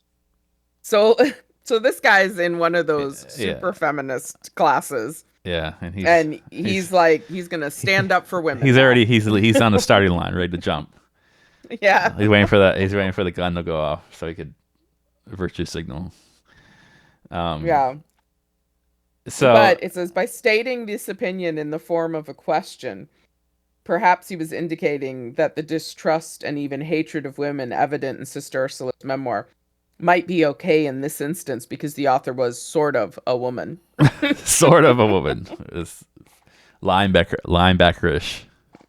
Yeah, nun. This linebacker nun. Yeah, maybe he's scared of her too. Maybe. Yeah. But, you know, there's a bunch of female classmates are like, well, what do you expect? The whole thing takes place in a girls' school. There were only 2 men in the story, and one was Jesus. Yeah, so it's like, so the statistical sample was bound to be skewed. Yeah. But it says, read correctly, Sister Ursula was clearly a feminist. So they're already looking. They're taking, on a literary standpoint, they're taking these different lenses and going over her story, which is cool. I'm sure, like Sister Ursula's probably sitting like, oh, okay, all right. Oh yeah, let's hear it. So another student says that they would like to see more of the mother. And says it was a major cop-out for her to die before they could get to the hospital.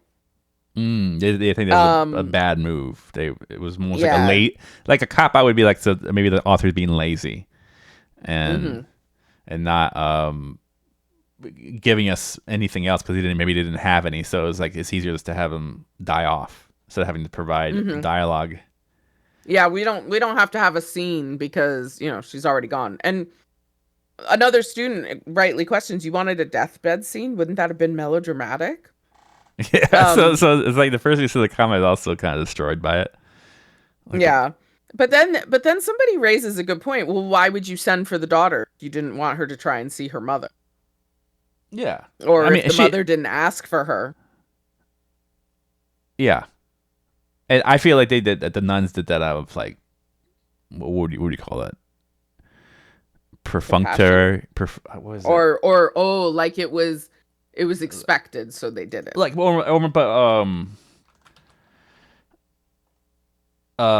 this is a formality through the like, okay, if someone is in the convent and they have a parent or some close relative pass away, they have to, as part of the law or whatever, like they have to. I feel that's the vibe I got, that they had to do it.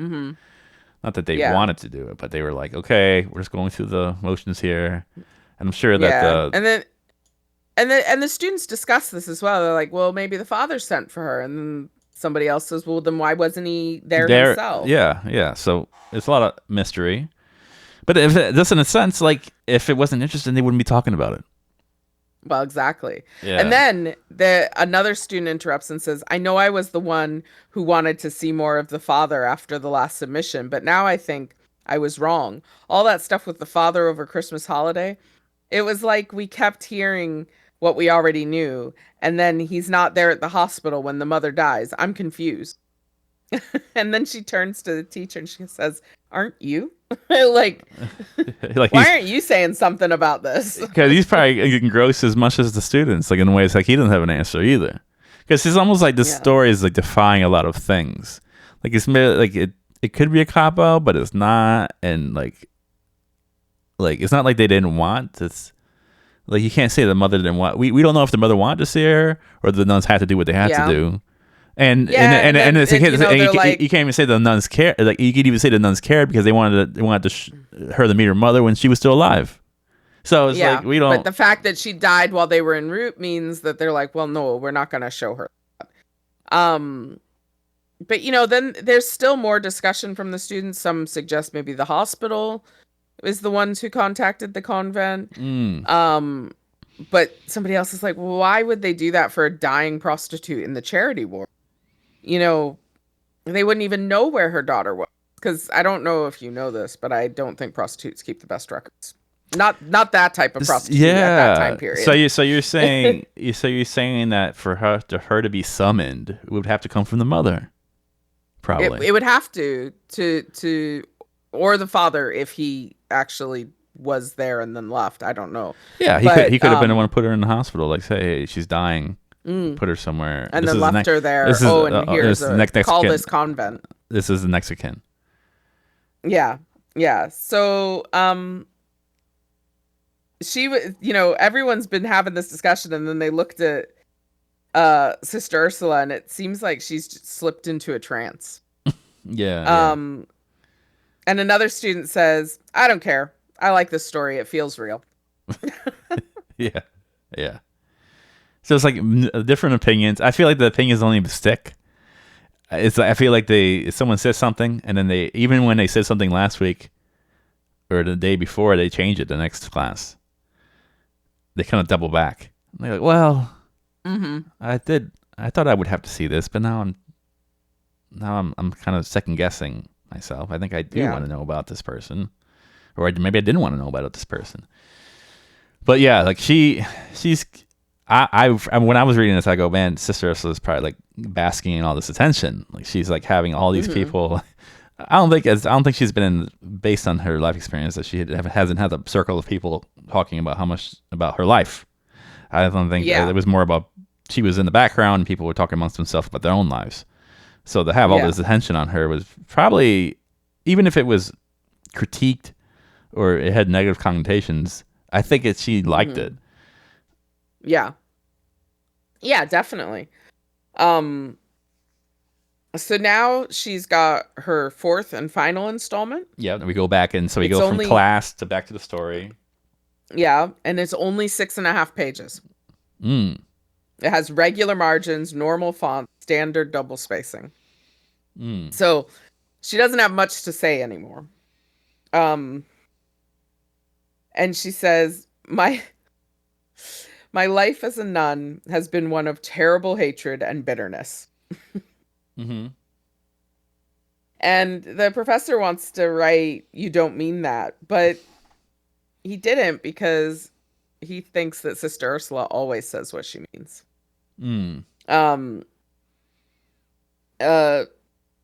So the last pages of her story talk about her coming to America.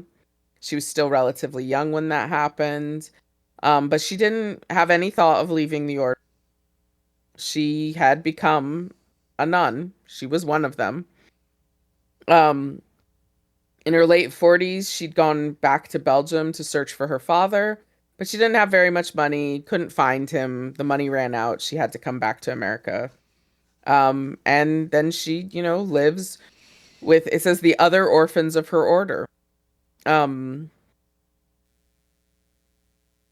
This course that she's on, this was her very first college course. And she wanted the other students to know that she had enjoyed meeting them and reading her story. She actually put it in the story. She put it in the story. She put it in her story. Like she finishes her story in real time. Yeah. She's like, thank you all for being here. Yeah, and it's funny because he calls it an unconsciously postmodern gesture. It's like she broke the fourth wall, pretty much. Yeah. She was talking about the whole story, then she addresses the crowd, addresses the reader. She pulled a Woody Allen. Yeah. Oh, I didn't think about that. Yeah, that's totally what she did.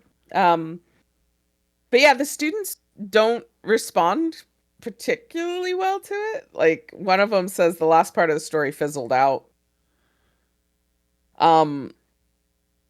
But it's one of the best stories we've read all semester. Mm. Another one said they liked it. Everyone seemed to understand that there was more to say, but no one knew what it might. Sister Ursula stopped taking notes. Silence descends on the room. Um,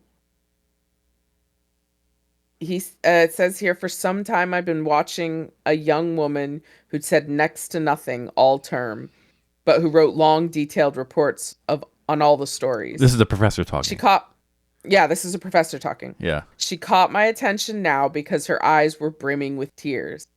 I sent her an urgent telepathic plea. No, please don't. Yeah, like I get that as being in the classroom. I just like, oh my god, here we go. This is gonna be the student that kind of unravels.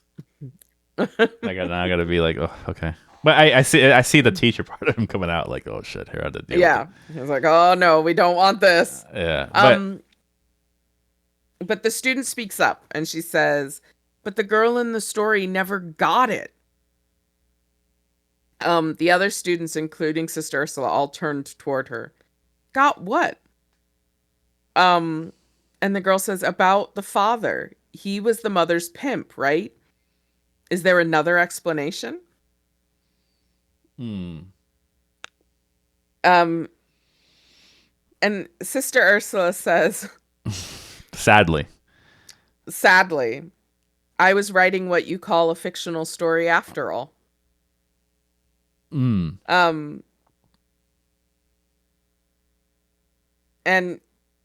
that's kind of the end of the class because, we jump forward to mid-December, grades are due, and the professor doesn't know what to do about.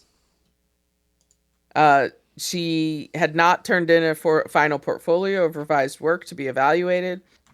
She hadn't returned to class after the final workshop, even though we tried to get her to come in.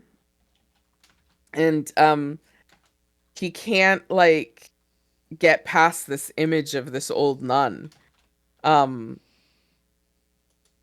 it says her face coming apart in the terrible recognition of the willful lies she told herself over a lifetime.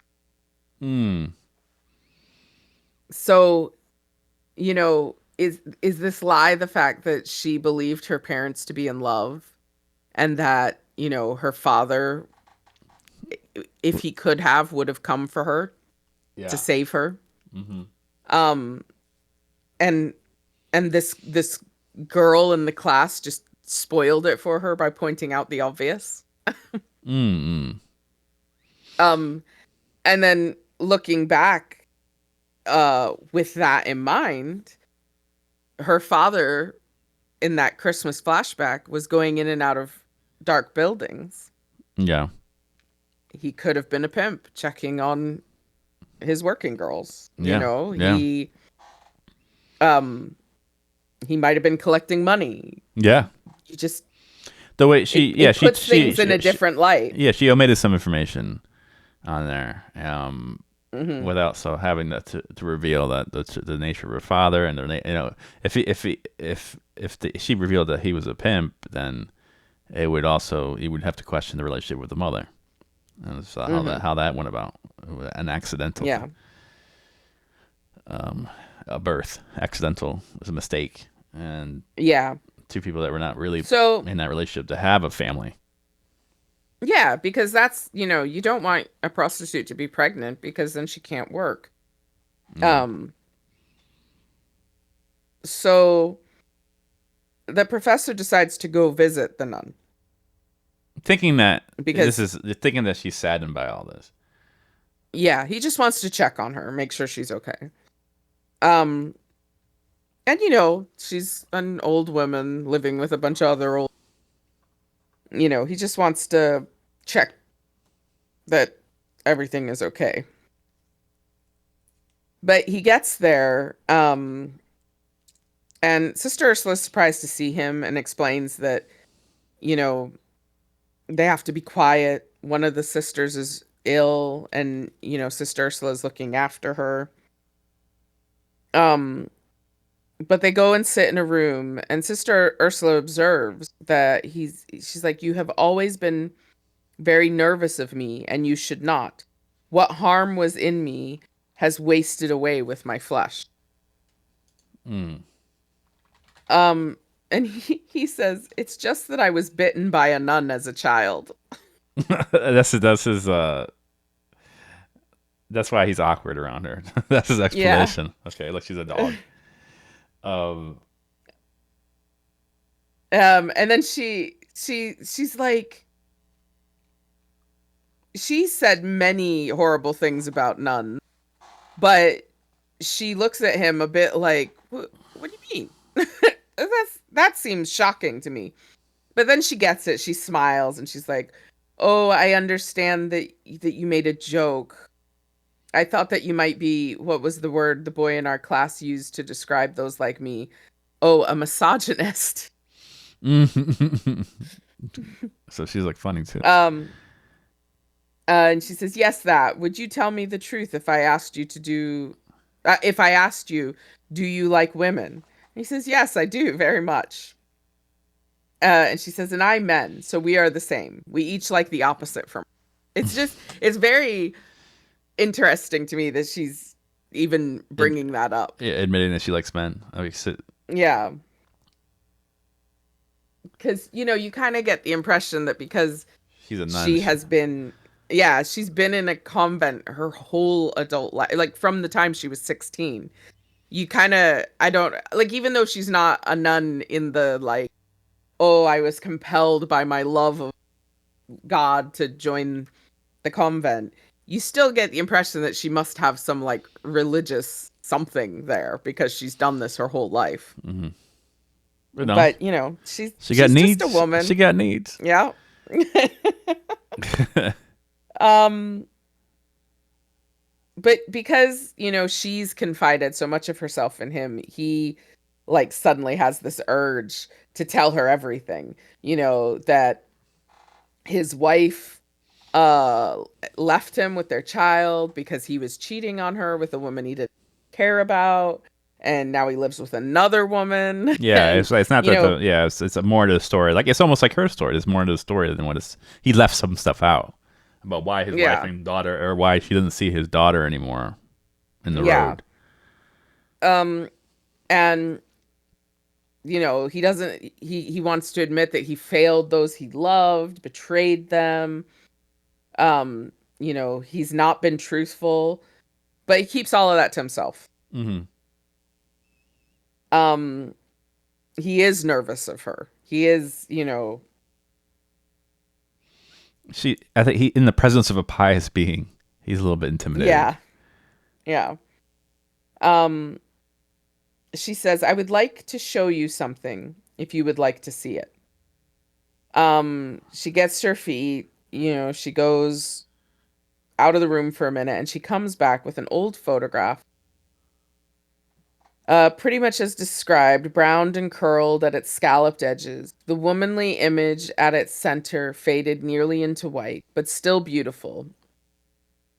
It might have been the photo of a young Sister Ursula, but of course it wasn't. Since there was nothing to say, I said nothing, merely put it down on a small table between us. So it was a picture of her mother. We assume that's her mother. Yeah, we assume it's her mother because it's not Sister Ursula, but it looks like. Mm-hmm.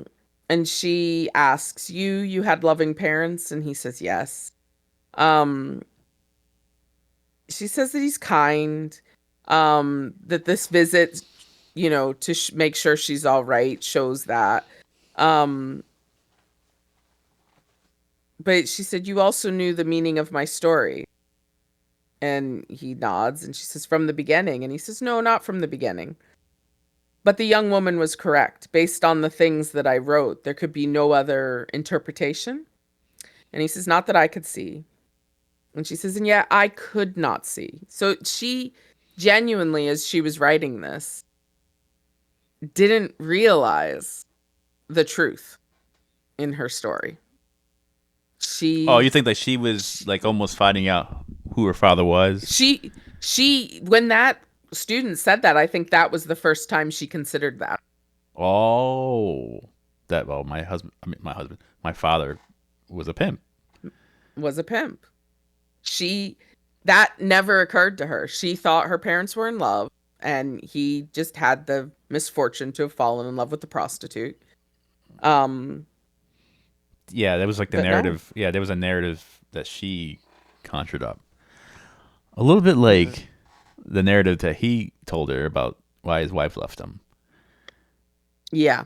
Oh, but no, but she was really in the dark about until the student said something. He actually knew what to do. He knows exactly what's going on. He knows exactly what's going on. But yeah, she was.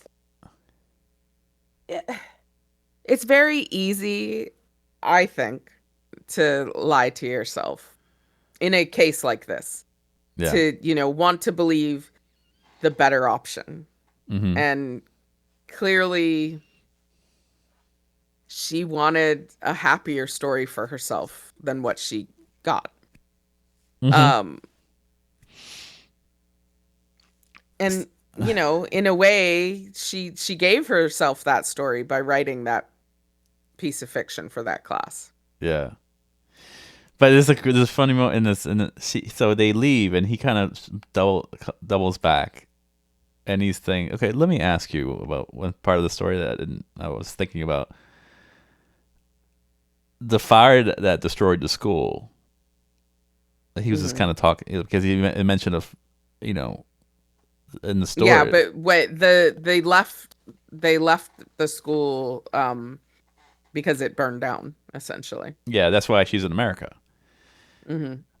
And like he was pretty much saying, he didn't say, he just pretty much asked him, was that part of the story? Was that fictionalized? Mm-hmm. And Sister Ursula smiled and took my hand. No, she assured me, all I did was pray. Like, because she was praying to have people get kicked in the face by horses. Yeah. She was praying for like the school to burn down. But she says that right after she says that, she looked across the year. She looked off across the year through remembering. She goes, but the flames, she said, her old eyes bright with a young woman's fire, they reached almost to heaven. So we don't even know. Sister Ursula might have lit that place up. She may have set that fire. Yeah, she might have had a little arson in her. Yeah, which makes me think. This is my first interpretation of the story that. We say these stories to ourselves, and I think that like she's able to. Sometimes it works. So people believe it, and judging by her existence, like as always, or kind of sheltered existence, that maybe she hasn't really told it. Maybe this is a story she's been telling herself all these years, so she hasn't had an opportunity to tell others. And I don't think she would want to tell the other people in her convent because they're nuns and they're going to judge her. So the class was like a safe space to divulge this information. Now. If this was maybe she could, maybe that student in the class that said that her father was really a pimp, maybe she could she could see that, but also we don't know if this is even if she had a mom, like maybe that picture was all that picture was just there, like she found a picture, if I was an orphan or something, and you have found a picture, and maybe you said, "Let me rewrite my story in my head," and I had this picture, and I could just, and she's very imaginative anyway. Maybe I could just, because I don't know where I came from, I'm gonna make it up. So it's like, even though there's a part of me thinks that this whole prostitute thing could have been a whole farce in itself, and she was just really she seemed pretty, and that little because that little comment at the end about they almost reached heaven, maybe that was really part of the story. I mean, maybe she just didn't like this place and lit it up, but maybe this whole stuff about her mom, her dad, maybe it's something that she has told herself over the years, and she's kind of surprised, it almost gave her validation that I could lie to myself, but others believe it too. So it makes me feel like I am a really good writer because I am a good liar. Like you thought I couldn't lie, but I am like it's almost like it takes to maybe this is a very I'm not sure if it's probably not as crazy as it comes across. I think the most logical thing is to say that her mom, the student was right, and she couldn't. It would be a fitting ending, but it's also like she was just like she could feel that she wrote something that like she was able to deceive all these people easily, even the teacher. Yeah, and it got the teacher to say what the truth was. But I don't know. Like I think the latter one, or the former idea, it works out good. I think it's Richard Russo probably was like talking more of a denial. Like she wanted to. She was surprised. Like she was not like it's almost like how the benefits of a workshop. Like she wasn't able to see the truth until someone pointed it out to her. Like and I think that's often the case. But I know that's happened to me in the past as well, where you only know your own existence. You know, I didn't know how other kids' dads treated them. I only knew how my dad treated me. And I just accepted that. But then when somebody outside of you points something out to you, that's when you finally can see it for what it is. That happened to me with my father a bit. That happened to me a bit with my ex-husband. You know, I told myself a story where I was just normal, but that wasn't the case. It's not that other people don't have bad dads or bad ex-husbands, but I kept up the story that my ex-husband and I split amicably for a very long time. Yeah. And it wasn't until I was talking to a friend about it, they're like, that actually sounds different. Bad. Yeah. So it's very it's not shocking to me that she could go through her whole life and not realize that fact. It's not shocking to me at all. But I think this is the part the part that gets me at the end too, because of the flame that they almost reached to heaven. My other, I think this is what I botched up before. I think maybe she did know about this. She knew the reality of her parents, and then she made up a story. So it was like, yes, I wrote a piece of fiction. Like you wanted me to lie. I know about, like, okay, maybe she started writing more of a memoir, and the teachers they wanted certain things to class, and then she changed things around. And I feel like she may have known all along that her father was not going to come back. She may have known her father was a pimp and her mom was a prostitute. That was always the case, that he was never going to come back. And she got a little freedom, liberation, that she could give herself a different ending, or to give herself, like, change her story around.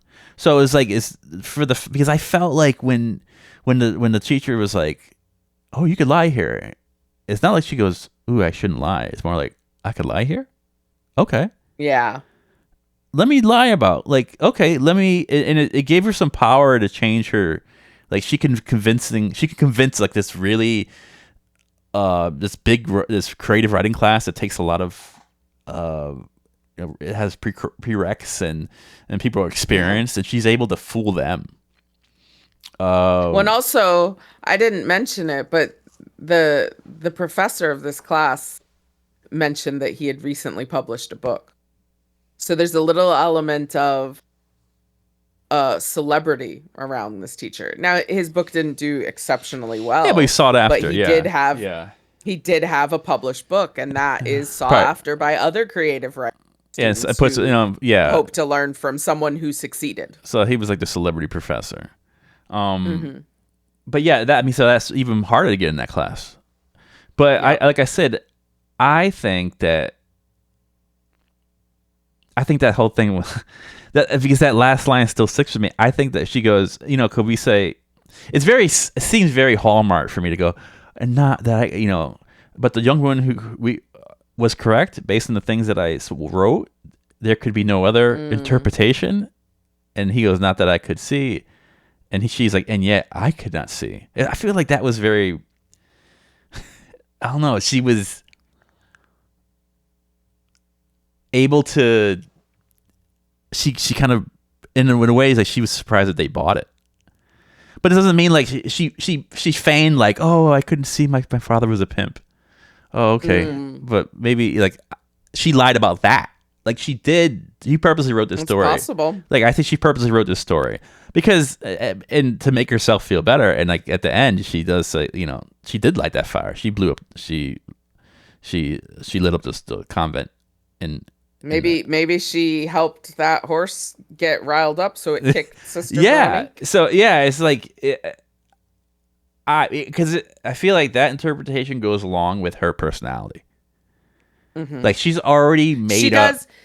Yeah, she seems like a person. Not that she would do bad things just to do bad things, but it seems to me that that is a justice that she would seek for herself. Yeah, she does. Yeah, she's very crafty. She's trading shoes with another person in school. The abuse, Mhm. I think it's that part of it was true, and the ridicule. Yeah. But I think after like she's like this rebel nun. Like The rebel yeah, nun. she's like I think she lost faith, and Hmm. she's been like kind of living this double life. She has Hmm. this relationship with Jesus that's like she's praying for people's demises and all that. So that's why I like it. Instead of you could read the end of the story like she's like, oh, I didn't realize. Like she's a little sneer, like I didn't realize my father was like this. Thank you so much, young student in the back of the class. But it's like, but in her mind, like she's kind of laughing, like okay, Yeah. I didn't know my dad was like that. I'm gonna feign that I didn't know, just to kind Yeah. of. And I'm pretty bad. I lit up this place up, like and she Yeah. because she's like at the end, like even the teacher doesn't know. The teacher doesn't know is like it's at the end of the story. I feel she's like I just changed my whole destiny, or I just changed my whole life story, and it's okay, and people believed it. Hmm. So I believe it in a way. Like I could do this. I convinced the whole class that I Yeah. couldn't do this, and I almost like the teacher by thinking she told the truth is like coming out with his lies, like he's coming clean. Oh Hmm. no, this is what really happened. I got really my head. Well, I got this book deal in my head. I got it got into my head. And I had this affair and I left my wife. Hmm. Now that I'm waiting for him to come back. I'm not there. I'm not. I live with this woman that I had an affair with, and the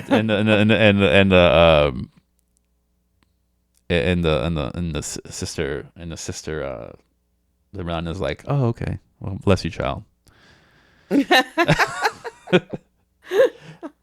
Sister Ursula is just going, okay, good. I'm glad you're Yeah, coming. and thinking about her and thinking about how savvy she seems to be, I wonder if her questions in his office about his daughter, if they were quite pointed. Like if she already kind of knew. Yeah, and like the person who told her like, oh, it's the cool author. Oh, it's like Hmm. we are professional liars here. That's like he seems like some creative writing crap that you would get if Yeah. some hot shot professor was like, hey, we're creative writers here. We tell We tell we tell lies. lies and we're good at it. And then and she's like, oh okay. And she's a nun, and they're like, oh, Yeah. Mrs. Nun. Oh, Sister Ursula, we have to make sure we're good around you. And she's like, I'm putting you guys through it. Like, you guys think you're so slick. Like, wait, I can lie better than all of you. Yeah, that's that. See, that's what I when I initially told you about that interpretation, I couldn't, I forgot where I was thinking about it. I should have wrote it down, but Hmm. that's what I think. I think that she could like she made herself look a little bit more like, oh my goodness, didn't realize this. Like she took like the innocent route, but I think she had them all played. Yeah. Yeah. And that's like saying that last about that. Did she light the fire? Did she not light the fire? And she's like, I guess you'll never know. To me, I like think that's she like lighted that's the fire. yeah, she lit the fire, but we don't know. Did she lie? But you know about her dad. She might have lied about that. Yeah.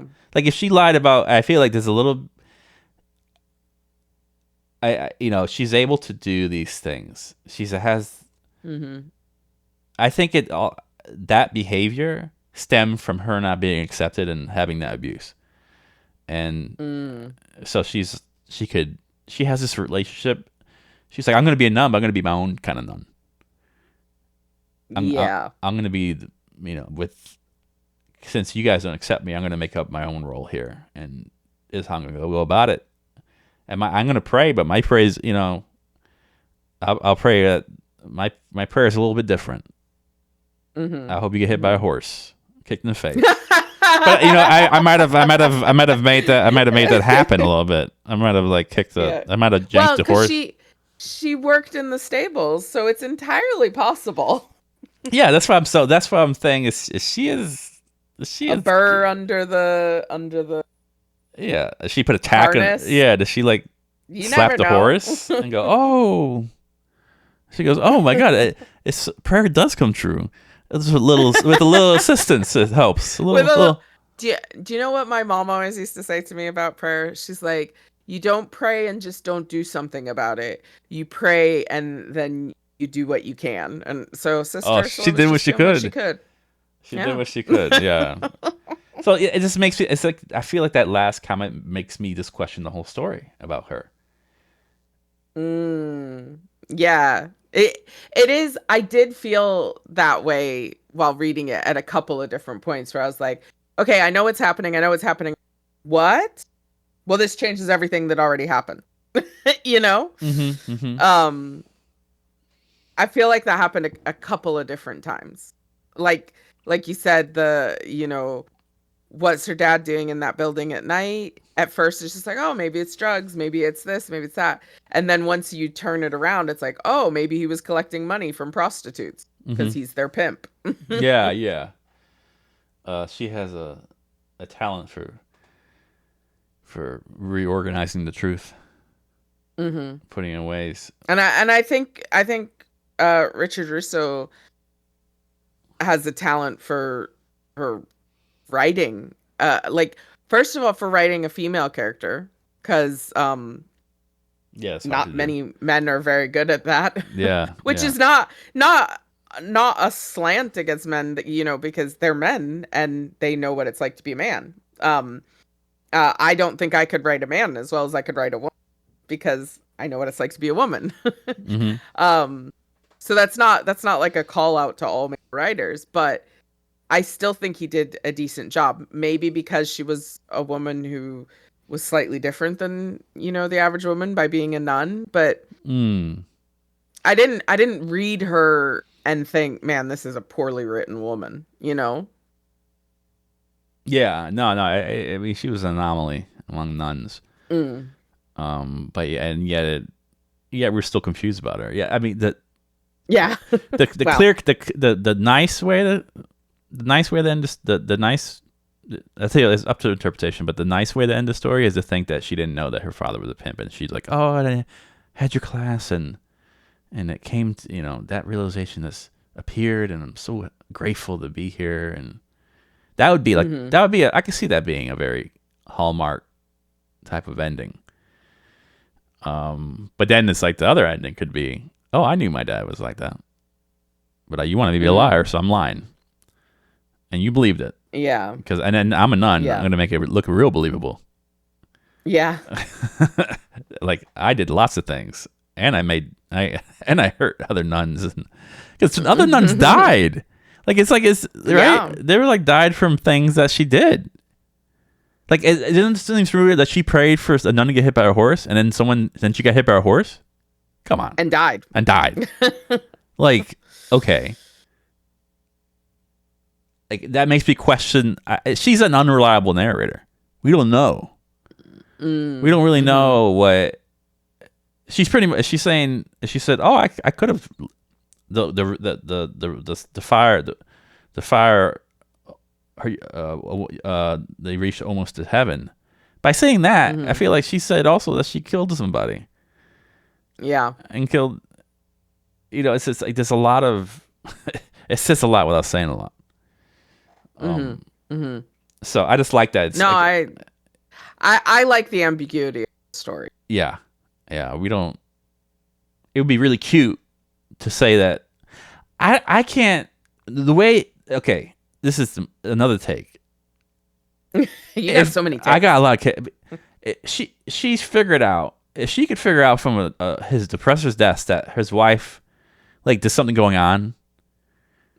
I think that she's pretty perceptive to know that her dad was a pimp. Like, I don't know. Like, it seems like doesn't really. She's very like crafty. She seems like she has like a lot of emotional intelligence with people. Like,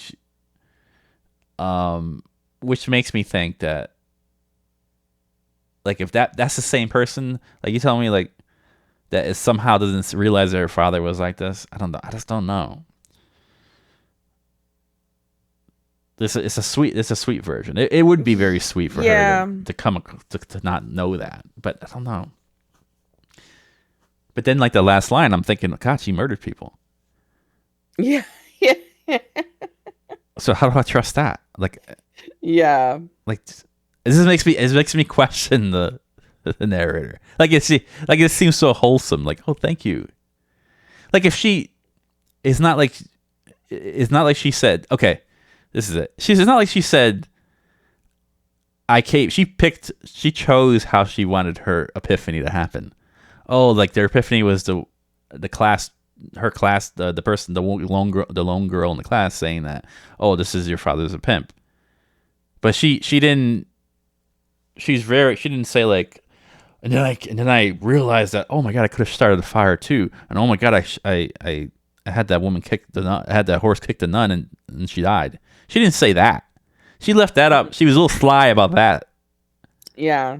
So why did she choose to say, like, the epiphany to only be about the father, not about, like, her murders that she left behind in her wake? Yeah. It just seems she seems real. I don't know. It's hard to trust her in a good way. Yeah. Like, a very subversive story. It doesn't make me, like, dislike her.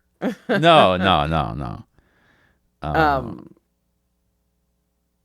Yeah, I really I feel like we had to, like, obviously the short this week was quite short, but I feel like this story was quite short too. I read it very quickly. This was the earliest in the week that I had the stories read. Yeah.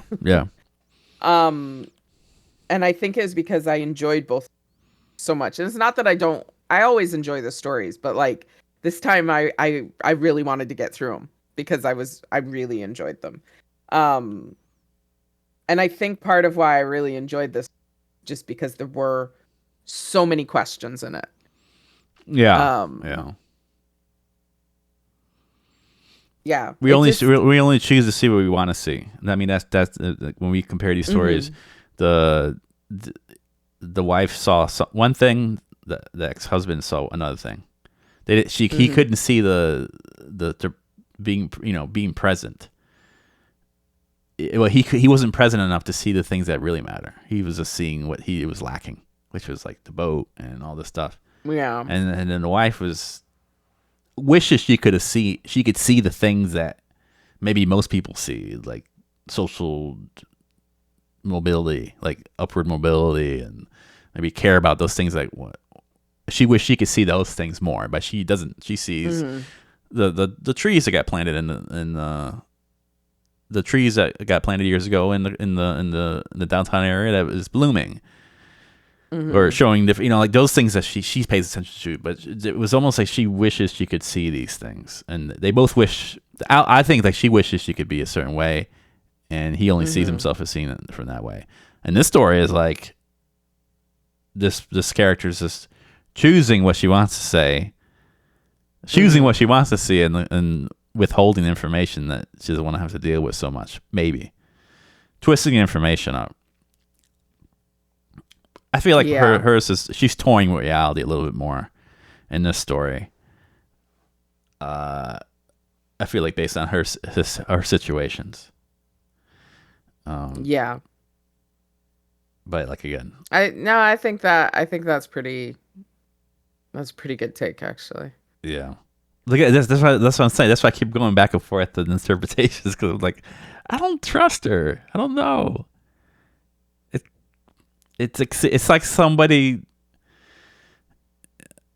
tells a story about helping somebody and then actually robbed them, but they don't tell that part of the story, and they're like or like saying in a way that, and I helped them out of their situation by making sure the house is clear so they can start over. Yeah. And it's like they're like the virtue, like it's like a virtue signal, but like and off of some people do that.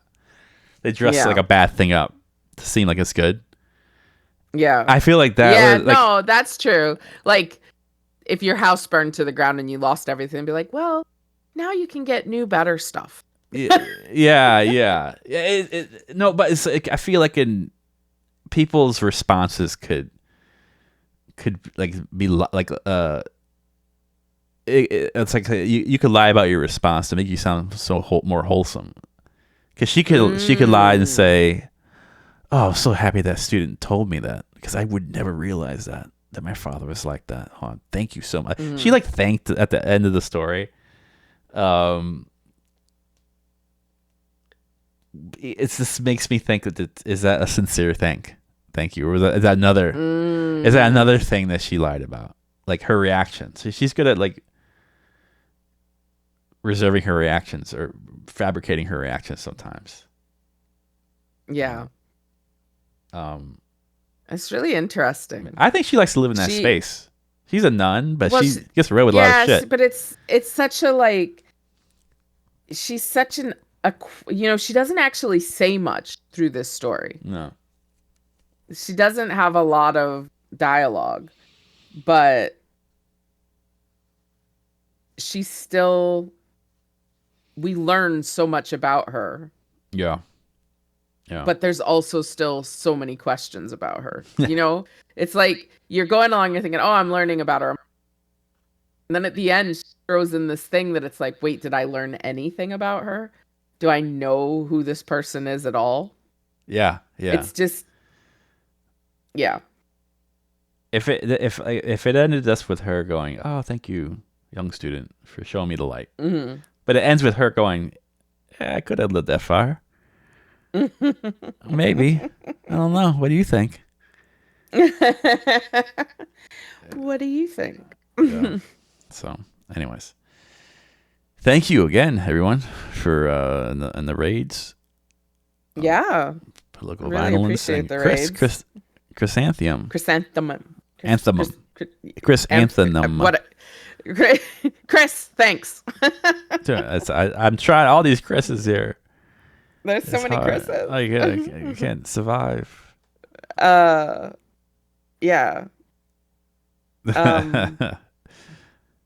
Thank you. I hope you guys enjoyed the stories. Like I said, they were a bit we're not afraid to get away, or we like to have all kinds of stories, modernistic stories.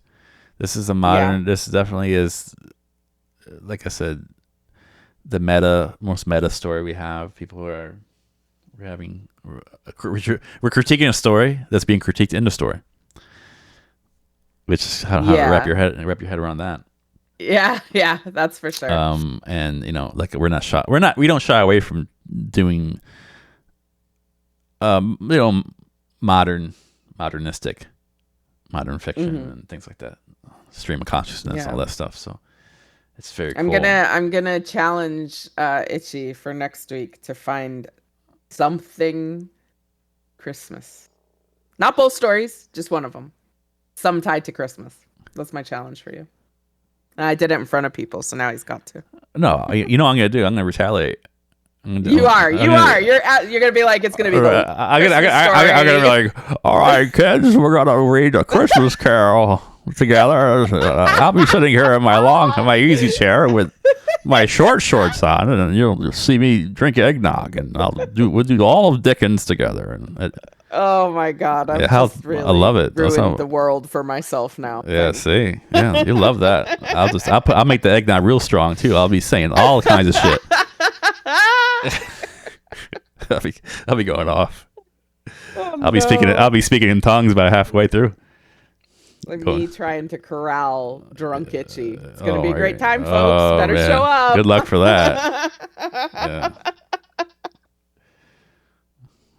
I'll read Genesis. All of Genesis. In the beginning. Surely you should be reading one of the Gospels for Christmas. You know, with the baby Jesus story in it. I do it in a manger. Did you just say that dude in the manger? No. I wear my little. I wear like a Modelo hat. A Modelo hat. Not a Modelo hat, like a box of like the cardboard. Let's put it on my head and start. I read all of Genesis. I don't know if you guys can hear that, but there is some screaming outside my flat. That's all right. It's the nun. Somebody's having a party in the street. Sister Ursula. She's getting down. Sister Ursula's getting down. With her linebacker. Any fires. With her linebacker build. So we are. I'll try to find a Christmas. I don't mean like especially Christmassy, but you had the Pilgrims, which had a bit of Thanksgiving in it. Yeah. Yeah, so I'll figure out something. We'll see. I don't like to have. I don't like themes. I know you don't. I know. But we read Poe in October, so. Yeah, I'll figure it out. I'll be. Now he's gonna be mad at me. Always. No, I'll be fine. I'll be great. I'm just gonna. It's that the punk rock in me gets rattled. I know. I shouldn't have said anything. I should have let you come to it on your own. Today's the story will be about a fence in the middle of winter. A married couple painting a fence and fighting through it. Oh, that would be good enough for me, actually. That'd be cool. That's close enough. Imagine that. You know what? That's that. I don't really write stories often, but I think it'd be a great story to have. Now you're gonna write that one. Yeah, a married couple that's on the outs painting a fence together, and then they're arguing, and every time the arguing or the words get a little more lethal, the darker the color gets. So you start with like a very like light colored fence, and then it becomes a black fence. At the end, it's black. It's black. It's a death. At the end, he gets a death fence impaled by a paintbrush. That's a different story. Yeah, lovely. Oh man. All right. Enough for me. Get me off this thing. I'm not making any sense. All right, people. Thank you, everyone. Bye. Have a good week. Bye.